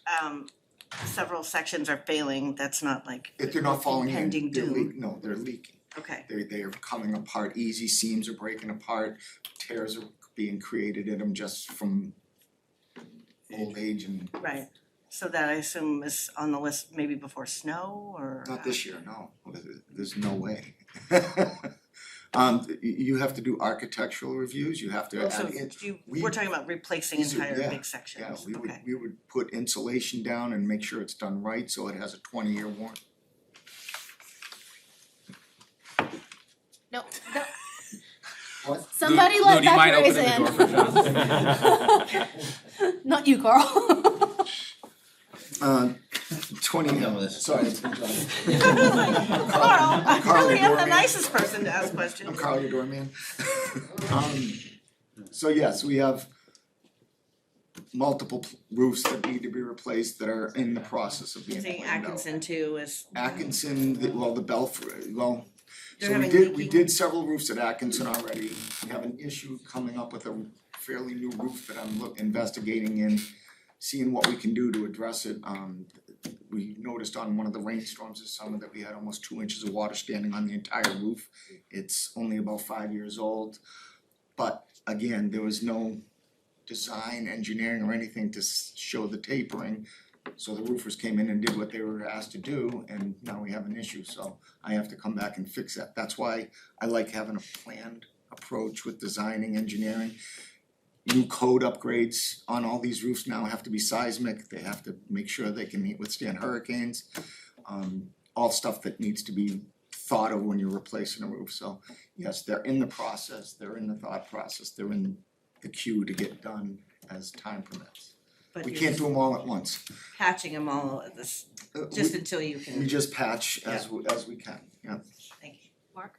And just to let you know, Jack, we just had a CIP meeting the other day, and one of the things we did talk about were cabinets and cabinets in the dark room, do they take priority over the art room and some other rooms? So that is something that CIP, we were talking about and just trying to prioritize that. So it is in the works. I didn't hear you mention that, but that was one of the things That is why a couple meetings ago I suggested if we had budgetary numbers for all of this stuff, would make the decision-making process a lot easier. Yeah, yep. It takes time to get budgets for everything, especially $120 million. So I think our next meeting is on October 10th, and we had talked about it, you were going to have some of those estimates for CIP for the 10th. Paul? I was going back to the commentary on the athletic fields, but didn't we already approve the $125,000 for the? Yes. We did. So are you suggesting that we don't do that now? All I was suggesting is that seeing irrigation season is almost over, we could use that money more effectively in something that the kids could use. I mean, if you don't have the numbers for the cabinets, then you don't have the numbers for the cabinets. I'm just trying to maximize the money that we have, make it as most efficient, that impacts the kids. And you can always, if the money is still there, like Kyle said, I don't think you can put the irrigation in this. It's impossible to work on the fields around here in the spring because they're too wet, right? That and we have sports going on, we're hoping to get this project started But you after could do it, sports end this you could do fall. it in June. Yeah. And you could encumber the money. I hate to This see is the up to spring me, I think. jeopardized because we didn't take care of irrigation now. Yeah. You know, I just think, we have a plan. Yeah, stick to the plan. Yeah. Stay with it. I don't wanna kick that can down the road anymore. No. We'll be talking about kids not being able to play on the fields again. Mhm. So, yeah, Yes, Paul, yes. in fact, I think we're gonna be looking to move to approve a little additional money for this, true? Yes. Okay, thank you. So yeah, so Bree, did you have a question? Yeah, go ahead. So I was just wondering, when it says you've been asked to investigate things like that, is that the CIP committee directing? More than a facilities, it was the facilities committee that I think brought forward the items that are mentioned here and things that I bring forward to them too. But the athletic fields, that directly came out of the facilities committee. What else is on there? So then my question is this, Flooring upgrades are all my ideas, the cabinet replacement, that's just a need of the district. Paving renovations, I've added those to the CIP, I brought those forward. Solar, that was brought forward by EEI and I mentioned it at the CIP and the facilities committee. And just to talk a little bit about that, this is an incredible opportunity right now due to the Inflation Reduction Act, where we could put and these numbers are very approximate, we could put a $3 million solar array behind the secondary campus out here. For about $3 million, we get over $900,000 in rebates right now, which leaves the cost to us around $2 million. The cost of the lease of that would be $65,000. And then 20 years. And then the money that would save us in electricity would pay for the lease project. So and then some. It's just an incredible opportunity. I've never seen this as far as solar. I've been trying to get solar at every school I've gone to.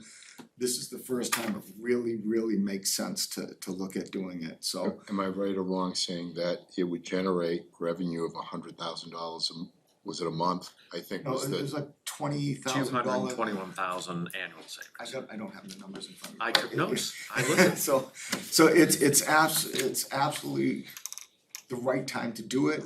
On top of the that product that EEI presented for that large array out here, I've asked them to also investigate doing a smaller projects at each of our elementary schools.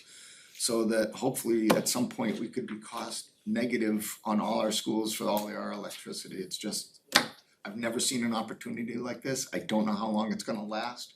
So I'm hoping that we can get this brought forward to the CIP and then at least look at it for a warrant article for this upcoming year to get put on the warrant article.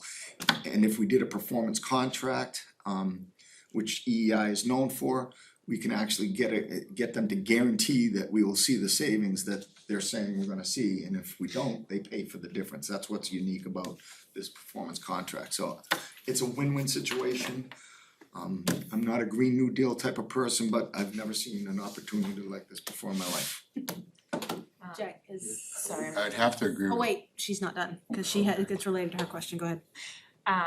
So I totally agree, first off, and go solar. Secondly, I'm just very confused about the buckets that the funds are being pulled from, and whether it is it facilities and what we annually already is in our budget, or is it the EEI and the thing? So I'm hoping for a little more clarity, And Maria, actually, I emailed it all to the whole board of the current projects and where those line items were coming from as well. That was very Brought a good, copy of that. by the way. I might not have. You said you brought a copy of them? So I would say that the solar projects, if we brought that forward in a separate warrant article, that would be its own lease item. You do a separate lease for that, and it would be paid for out of the energy savings in our budget already, so it would be a cost generator as far as that goes. A revenue generator, not a cost generator. Sorry, I'm not the BA. would it have to be a separate one if the solar was on the list for? So it's not on the original list from EEI, it's not on anything, it wasn't mentioned in the $25 million lease, this would be a totally separate warrant article. Or however you guys decide to fund it. I will tell you that some districts, because it's already paid for by the budget, they don't go out for warrant articles, it's in their budget already, but I don't wanna be the one to present that. I want you guys to have all the control, so.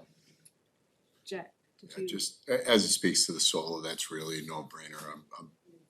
I anything that big, I generally speaking, wanna put that in a warrant. But boy, I'd hate to lose basically $1 million of federal money if that was to fail, and that's what we would be losing, plus the additional revenue that we would generate. It's tough, but Carl, so I have, could you explain to us, cause I've heard a lot about the floor tiles. And, you know, what's the dollar, like, I keep going back to what are the dollar amounts, it's nice we have these things, but Again, these are things that I'm looking at and I'm getting quotes all the time. The prices are very extensive and the projects would be very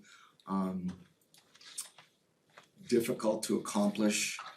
Like, I originally planned to, this year we had $100,000 added to my budget so that I could replace all the damaged tiles in the high school and the middle school. This was just brought, you know, the reason it costs so much is I have to have an abatement company in to remove the tiles because of the fact that they were all held down with asbestos mastic. I have to have a air sampling or an environmental governance like Scott Law and Environmental. They have to come in and take test samples to make sure that we're not breathing any of the asbestos in the air, so that make sure that it was done properly. Then I have to hire the tile company to come and lay the tiles. So that was a big process this year, just to get rid of the extremely damaged tiles in the high school and the middle school. We couldn't find any tiles to match, so you'll notice in the middle school, there's a bunch of gray tiles. The high school, we hit them a lot better. We've got these really nice red tiles. And anyway, so we fixed all the tiles that were damaged extremely. Recently, So we don't have numbers yet on this. So, I'll Okay. continue to explain. So, recently we found out at the state that the Department of Environmental Services is looking into the fact that floor waxing may be causing PFOAs in the wastewater that's done during the floor waxing. And at that point, I was like, well, why would we keep doing that? So one of the things I'm looking at doing is getting an abatement of all the tiles in the district that are on asbestos, and even more. And then putting a more resilient floor. And right now, we're looking at rubber or marmoleum or Nora flooring. There's a whole boatload of no wax floors out there that you can look at. What I did is added $50,000 to my budget, which I explained during one of the walkthroughs. So I had $150,000 for floor tiles, so we'd be able to do a section of a building a year. It will take many years to get to the zero wax floors. One of the members of the budget committee mentioned, why don't you get a price to see what it would be to do a whole building at a time? Well, I just got the money for the floor alone in the middle school would be over $1 million. So I'm pretty sure that's not gonna be the way we're gonna go. We might try to bring bigger chunks and bring it back to the CIP. I talked to an abatement company today, and the actual process of doing the abatement would be so difficult of moving everything out of that area. They have to seal off everything in the time frame that it would do. They don't think they could do a whole building in a summer anyway. So he and I are gonna get together and try to figure out a smaller project that we could do at a reasonable rate at a reasonable cost. Try to bring that to the CIP. Mark? I don't even remember what I was gonna say at this point. Sorry. No, it was speaking to the discussions of CIP, now I remember, warrant article. So there was a good deal of talk about that in the solar, and how even those who were not left or center left were in agreement. This was an opportunity that we couldn't pass up because of other things in the tax increases in the other warrant articles that the voters are going to be asked to put up with or accept. Thumbs up, thumbs down. There was a risk reward analysis that went on with some of the other contractual issues that we'll be discussing, that it was determined this would be the best way to do it, and also to educate the public, because with the warrant article, we have the opportunity to actually get in front of them, educate, and speak, rather than just seeing them, a $3.1 million added onto the budget without understanding that it would be revenue positive from year one. Does anybody have any questions on the facility summary before we move on to the what Carl is needing, or the $33,000? I have just a few general questions for Carl. Putting to sleep the baseball and softball fields, is that something that, edging it up? Because I'm gonna make you an offer that we used to do that as baseball parents. The boosters clubs used to go out and help, and you'd have like a family boosters cleanup day type of thing. I know last year you're kind of pressed for time, just the edging and everyone gets together, make lunch, and everyone works hard until the field is ready to go night night. So it is, like the middle school mound, it was at one point 12 feet in diameter. Now I think it's like 6 because the grass encroaches, and the score. Yeah. What's the plan there? I don't have a specific plan for it, but I've communicated to Al that I want everything edged and ready to go Red Sox before mix. the snow. Because you can't snow work on comes it. off, You the can't- snow yeah, comes you guys off are the out there, field yeah. 2 days before opening day, We right? had that discussion. And then could you explain what went on behind the middle school with Busby went back there and took out a swatch of wrap? And I haven't been able to. Okay, so they didn't take wrap out, they took gravel out. When they put the sidewalk in, they edged it with gravel. kids were walking and kicking that gravel into the doorways and the doors are getting stuck open, safety issues, so in order to get that, I had them take it back out and plant loam and seed. But the big wrap is still there. Yeah, I was trying to figure out what was going on back there. And then the mason contractor that went in and they did the planetarium, the observation thing, you put in a handicap ramp and then you did a little side work off to the side. Was that the whole scope of work for that particular contractor? Yes, he was gone in to just repair some of the more damaged concrete areas behind the middle school. 20 years of salting back there has damaged the concrete. It's not meant to deal with that kind of salt. He went in, did the repairs, made sure that they're safe, there's no big cracks that you can twist your angle on. And we replaced those with concrete pavers, right? Just ramp? on the ramp, they did the concrete pavers. How much do you know off the top of your head how Not off much the top of my head. Could you give me that number? I can. Alright, thank you. That's it. Does anyone else have any questions about the facilities update before we talk about vote or talk about the 32,000 that's needed? Okay. So we originally approved for the irrigation upgrades, 125,000. You went out to bid and it's 158,000, but would you just, cause you talked about it earlier, but it's kind of got a little bit lost. Why is it now, what's the addition for the 33,000? You said because you wanna take out one section? So You're adding yes, a section? I wanna replace a line with a new line that's located behind the field, so it doesn't damage anything that we've just replaced out there, so. That was the biggest part, about 18,500. There was another part that I missed in my bid proposal well, it was in the bid proposal, but I forgot to estimate it, and that was a significant amount too, so that makes up the two differences. Does anybody have any questions for Carl about the needed, go ahead, Bree. If we were to move forward with an artificial turf field, would that affect the work we are doing currently with this irrigation system? Of course, the irrigation would have to come out, and artificial turf actually does have irrigation on it to keep it cool and to wash it off basically, so there'd still be irrigation there, it'd just be different than what we're doing. I don't know when we're gonna do the artificial turf, so I don't wanna hold off the irrigation to wait. Well, I don't Sorry. I know how long it's been talked about, so I just I don't wanna not do something in hopes that the artificial turf is coming in. I wasn't laughing at you, Carl. I know.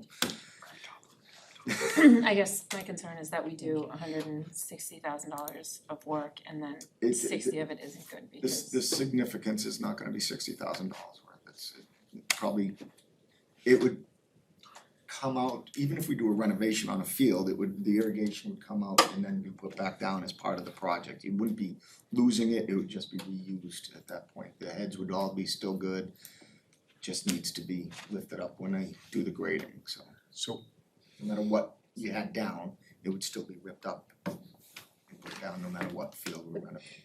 Well, we wouldn't have to rip it up twice, is what I'm saying. Well, the project we're doing now isn't a rip up except for that area that we need to fix, and that's not gonna be affected by what we do. What we're doing now is replacing heads. There's a small section to the field, hockey field, we're gonna increase the side of the feeder line so that it actually has enough power to feed all the heads that are out there. All the heads are getting replaced with brand new ones. Coverage is getting expanded on the football field because it doesn't cover the end zones right now, or the ends of the end zones. Some of the sidelines aren't covered on it. It's a plethora of stuff that needs to be done that it's valuable to get done. Does anybody else have a question about the irrigation? I know you do, but I'm just making sure that everybody else. Sorry, I mean, it's. You're good, go ahead, Jack. I lived the dream. I had the irrigation put on the baseball field for free. Are we still pulling out of the swamp? I have nothing else to call it but the swamp. So it's called the science pond. It is, Yes. it is Because of the three-eyed frogs. It is a pond, I would say, I would use the term swamp loosely. So to answer your question, yes. As part of this irrigation upgrade, we're putting scrubbers on all the heads so that they actually can handle the dirt that's in them. Some of the heads are not robust and they get damaged by the amount of dirt that's in the pond, number one. Number two, the pond gets very low. Last summer, this summer was great, last summer was not. The pond was so low that we were scared to irrigate last year. However, we're putting in a well as part of this process that'll keep the pond at a 75% level, and it's all gonna be run through the controllers, so the pond will never go empty. Number three, we're putting filters on the system to catch anything in the process that's gonna be monitored by the new program, the new controllers we're putting on. It'll control the pre and post, so that we'll know how much crap is in the filter. And then we also have been putting a treatment in the pond that prevents the algae from growing on it. It reduces it a lot, and that has kept down the algae stream this year, so we're doing everything. Yeah, so that brings up a few questions, so did we get the permit to do the well? Cause that seemed That's part to. of the process, and so So if we were so gonna we're do. so we're doing this, but we don't have the permit yet? And then what are we dumping in the pond? Do we have a permit to dump in the pond? We don't need to have a permit to dump We this, don't. what we put in there, it's a biologic No, eater, number one. Number two, the permit process is part of the bid.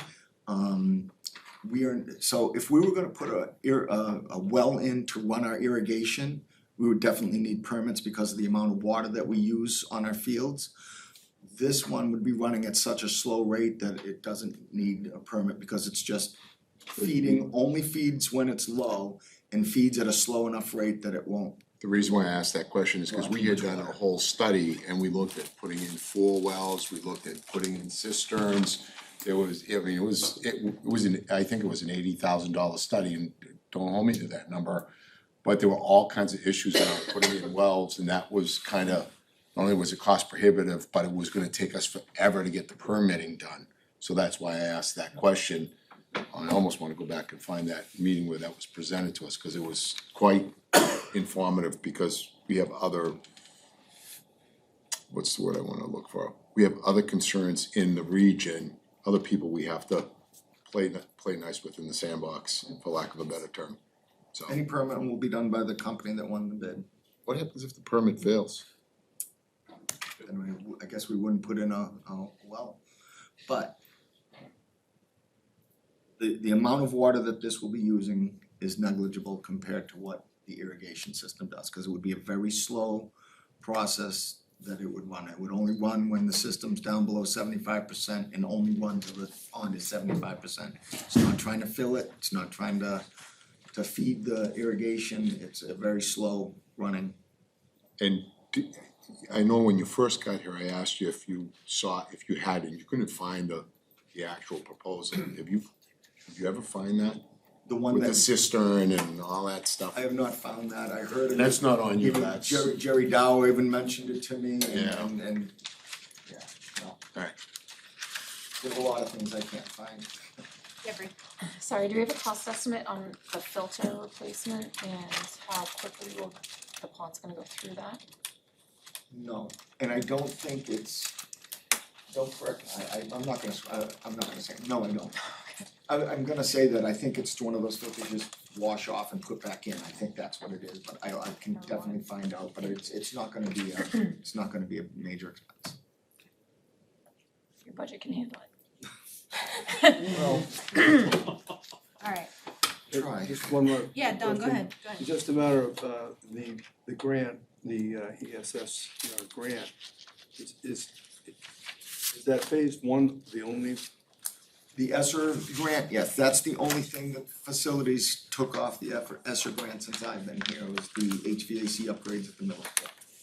The reason we focused on the middle school was it's in a lot of need, number one. Number two, it's something that every community was given money to, so we didn't wanna do it at Danville, we didn't wanna do it at Atkinson, we wanted to do it at one of the multi-use facilities, so.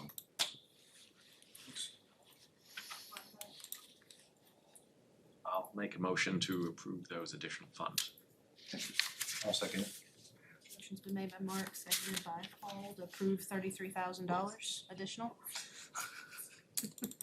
Any discussion? All those in favor? Opposed and abstain. 701. Thank you. Okay. Administrator's report.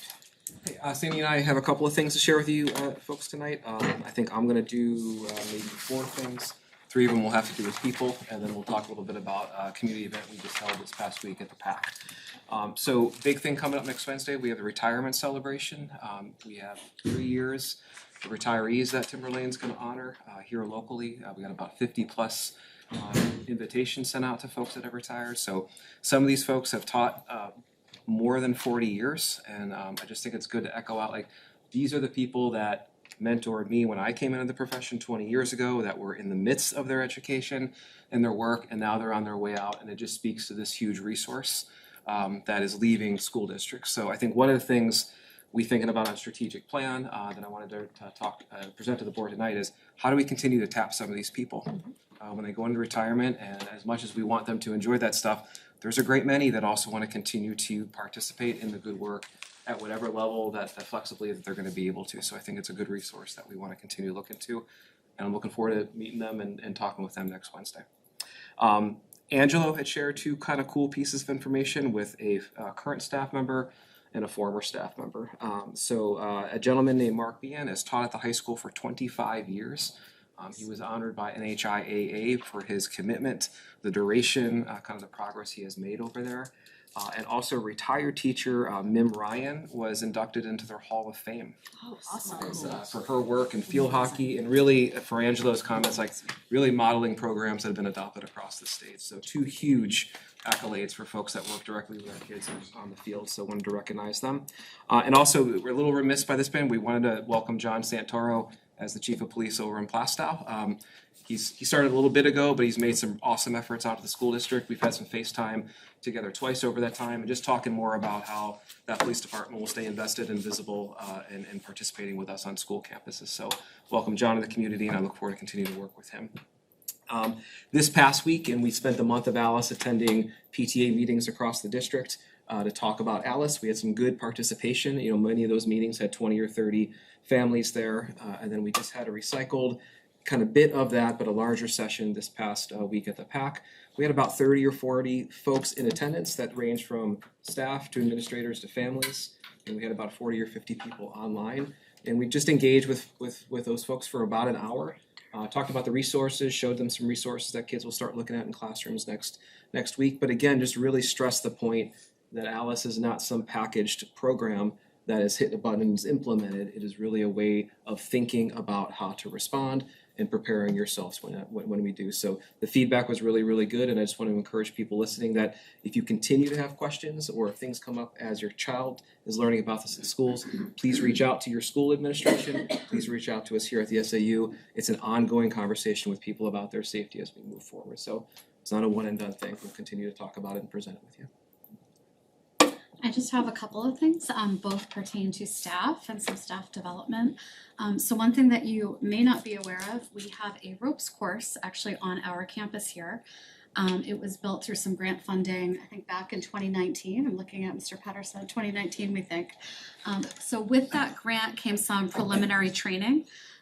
But we have been moving in the direction of hoping to train more of our physical education teachers and some other people around the district to be able to start using the low elements course in our PE classes, and then potentially even the higher elements aspects of the ropes course with some of our more advanced PE classes or some of our leadership groups. So the past 3 days, we had 6 of our staff members at the middle and high school go through some pretty extensive training. Saw some amazing pictures that were sent. Some teamwork and collaboration was really going on. So we're excited about that and the opportunities that's going to bring to our students moving forward. So that was one exciting thing that happened this week. Also, next week and the following, we're sending just under 20 staff across elementary and middle school to the Universal Design for Learning Innovation Network up in Concord. This is something that's sponsored by the state of New Hampshire, and it directly aligns to our strategic plan. And so Universal Design for Learning is really about training educators in recognizing and removing barriers that students may face to accessing their education. And those can range from physical barriers, it could be space, but more importantly, it could be access to their learning. through their own learning differences, through, it could be anything that could be social, emotional, and or physical barriers. But it's really about helping educators to shift their thinking around how they design their lessons, so that as they are thinking about providing access for all, what is good for all is good for one, right? And it helps to better lead toward more personalized pathways for kids as well. So we're excited to start that work. This is a partnership that we're entering into, and it's something that's really sponsored by the state of New Hampshire right now. The DOE is really partnering in this work, so we're excited to get going on that. So Awesome. Thank you, guys. Vacancy report, we have it. I know there were some really good strides over the summer to fill these as best we can, but we are still seeking teachers and specialists as best as we can.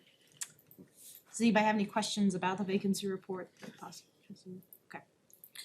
All right, next is committee reports. I'll start with Paul. I have nothing. Bree? I am so excited, guys. I have something. Yes. I know. You go, I know. girl. Strategic Planning Committee is meeting October 19th. Nice. That's it. Nope. I know, we need some energy committee stuff. We should have adjourned on that note. Kim. I've already updated. Yeah, you did. It was nice. Thanks. Mark? CIP, Carl covered a great deal of that. It was a very productive meeting, going through, well, there are a lot of updates since we had last met a couple months ago, a couple shifts that we will be notifying, BudCom and you guys of a lot of good work, meeting again on the 10th. One of those things that we're talking about is prioritizing funds and, for things that we think are important, and what year do we actually apply those cabinets came into that discussion as well as solar, et cetera. Also BudCom, as we all know, we had tours of all the facilities, which again, anybody listening, if you don't appreciate the work that goes into keeping this massive infrastructure in place and up and running, you've heard the discussion tonight, everything from ceilings to walls to floors are needing monies to keep them in the appropriate condition. You miss an opportunity if you didn't take the tour. And one of the other things under BudCom we looked at were some of the bucket for other school board expenses, which speaks to something that Justin had mentioned. I was wondering, and I did find out that this was indeed appropriate, would it be possible if we use some of those school board expenses to offset the cost and encourage any school board members who want to go to the celebration of our teachers, the retirement celebration for our teachers, if folks are able to get the time off from work, and you want to represent yourself or represent yourself as a school board member, I think that would be a really nice gesture. So would I make the motion to allow the approval of those funds to offset the cost for a school board member who wanted to attend? Yes. I'll make that motion. I'll second it. Motion made and seconded by Jack. Any discussion? Yeah, I'd like to say, when we showed up, Justin, you invited us to the kickoff with the teachers and staff. I don't know, I think they appreciate, a number of them came up and said that they appreciated us being there, so I think there's a lot of positive things that come out of us interfacing as much as we can with the staff, so that's Some why of the longest serving members of our educational community who have literally given, their lifeblood for this facility and our students, so I think that would be a wonderful gesture. And I encourage anybody who can go, because beyond even those great people that are being honored, are all the people that come back that we're working with them, who are probably already retired, many of them. And some of the great teachers we have, here that are supporting them in their departments and whatnot over the years. So it's really quite a great Timberlane educational community event. And I think it would be worthwhile for anybody to attend. Motion's been made. Motion's been made, Jack seconded it. Seconded. Any other discussion? All those in favor? Opposed and abstained. Thanks. Did you have anything else to add to your committee report? No, ma'am. Okay, Shauna? Well, policy has some review to do on October 5th, based on our Yes, we discussions do. with the board this evening. Yes, we do.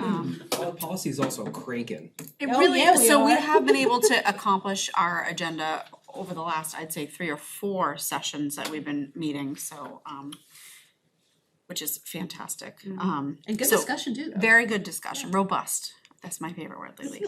And then Wellness Committee will be meeting October 11th, and just a little PSA for the families that are listening at home. There is an early release day on Wednesday, September 27th, so please be aware of that. Your kiddos are coming home early. What time is that for the elementary students? Great question. Yeah, it's I have big kids now. It's right around 1 o'clock. 1:10. And then what is that for the middle and high? 1 o'clock, okay. It's around noon. Noon? Yeah. Okay. But I'm sure each individual school is sending out communication regarding that, I know, so be aware, be on the lookout. Anything else? Nope, that's it for me. Safety committee did meet. We continue to look for, ensure the safety of our schools and everything. We talked about Alice and that implementation that's rolling out to the kids this week, isn't it? This next week. This next week, yep. And then we will be meeting again on October 17th. And then TTA negotiations are going on. We had another meeting the other day, which was really positive, and we actually got some good stuff done, so we're really still optimistic about that and look forward to the next one, so. Great. Don? I just wanted to give a shout out to the middle school cross-country athletes. Boys and girls are over in Wyndham today and competing with Bedford, Wyndham. Ton of kids, ton of parents there. Good job, kudos to the parents there. And this is sportsmanship was incredible. And the way the kids supported each other stood out to me. Girls for the boys, when they ran, lining up all over the place to, shout on encouragement. And vice versa, the boys, when the girls ran. Just a real happy event, so. Great. Congratulations to them. I just have to add something here, and it's completely off topic. But many years ago, this man right here was my cross-country coach. And I just have to say, it is quite the community building event. And do you recall what award you gave me? Wow, really? Seems like you. No, this is self-deprecating. Best cover player on the team. No, greatest intestinal fortitude. I projectile vomited after one of these meets. Anyway, we'll move on. Digestive paradigm. My therapist says I'll forget that. Thank you, Don. Jack? Yeah, the Yellowstone, the Jefferson, the Gallon, and the Madison fished wonderfully this week. My apologies for missing my committee meetings because I was on my only vacation of the week. But I will say this, if anyone listening is a parent and have an opportunity to bring your kids to Montana and go visit Yellowstone, it's a trip of a lifetime, so I highly recommend it to anyone listening. Okay. Any other business? I meant to talk about this in policy and I did not, but talking about our workshop to talk about the facility usage. And we did a survey and it looks like October the 2nd was when everybody could be there. So are you guys good with October the 2nd? And to do it, do you want to start at 5 or 5:30? Can we start at 5? Is anybody opposed to 5 p.m.? I like 5. I'm double booked that night, so I didn't vote for that night, but I could make it work if you guys could be flexible. Okay, so October the 2nd at 5 p.m. here at the SAU for the workshop. Everybody good with that? Okay. Thanks, team. Alright, and if you have to come late, that's fine, but just put that on the books. Okay. Does anybody else have any other business that I they have want a to bring up? question. Yep, go ahead, Jack. Can we get all our committee meetings on the calendar of events? I crushed my cell phone, lost it, and lost all my contact information, it wasn't backed up, and yeah. So, like, some of the committee meetings aren't on the calendar events and some are. So they should just be scheduled there, because they are public meetings and people should know they're taking place, and it's nice when you open up your calendar, because I go to that. Yeah. To see what's going on kind of thing. There was a document handed out that had all the dates, and I know some are every first Monday or whatever, but there was a document a few meetings ago that had the dates kind of laid out. I don't know where it lives. We could just print. Those are, it's sometimes what Please happens, post, sometimes what on the happens, website. Paul, is we'll move a time or date, like we'll move Yeah. from 9 o'clock to 2 o'clock. And I had one more thing I forgot to mention under BudCom, and this is for Justin. One of the discussion points as we were going through the list of items, they were questioning, there were 1 or 2 items that the school board voted against CIP. No, BudCom. BudCom had passed on to us and we voted down. They were asking if there was any way to have an official notification as to what we thumbs up and thumbs down, similar to the executive summary that we've been talking about. Yeah. Just to let them know, email format is fine, so that they're not, you know, left in the dark, just with, you know, 1 or 2 sentences as to our reasons for changing or altering whatever recommendation they made. Sure. Yeah. Awesome. And can I follow up with you later to get more Absolutely, specific? absolutely. And we will make sure that the committees they're updated on the website. Just a good idea, Yeah. I think. Like you said, the majority of them are, cause I'll go on the website and I'll see it, so, Yeah, half of them are on, just. Yeah, okay. Does anybody have any other business? I just had one thing, and I Yeah, forgot Paul, to go say it, because I wasn't considering the tours as part of the you know, I should have. So I went to the 2 Sandown, a little selfish, but I went to the 2 Sandown tours. They said, we're going to Danville, I'm like, I'm not going there. Sorry, I was late. Inside voice. Yeah, no, I had to be up early that next morning, but at Sandown North, and I apologize, I just want, for Justin and for everybody, Miss Yasik, Laura Yasik, Kim Rivers, and, so, first of all, on the facilities, yeah, there's things that need to be done, but the buildings were clean, like the people take, I don't know if they knew we were coming, so they were really clean, but they were, you can tell that they weren't just clean like that day for visitors, that they had a deep clean to them, it was really good. We met the overnight gentleman at Central, and he was really into it, and I saw his office, it was all laid out nice and everything. But I'll tell you, those two, just from a culture perspective, I don't know what the early returns are on them, but on those 2 leaders, but it was, I don't know, I just thought they were very engaging and into their stuff, and just, like, I wanted to go to school there or work there. They were both very good, so they represented very well, just, it was awesome. Nothing but that, it was just really good, so those 2 were pretty great. It's good, it's good feedback to hear. They're new administrators at Timberlane as of July 1st. Yeah, I have no worries from that point of view and culture in Sandown at the moment. They were well said. They were very good. It's awesome. Awesome. Thanks for the feedback, Paul. Anybody have any other business? Do we have any more delegates or individuals for the time that we have left? No, we do not, okay. We are gonna have to go into a non-public, Shauna, would you? Yep, I'll make a motion to go into non-public under 91-A:3C. Ditto. Seconded by Jack, can I get a roll call, please? Vote. Oh, yes, Jack Sapia? Yo, Doug yes. Woodward? Ray Yes. Newton, Shauna Manthorn? Yes. Mark Sherwood? Yes. Kim McCormick? Yes. Ray Woodward? Yes. And Paula Kane. Yes. We will not be back. Have a good evening, everyone.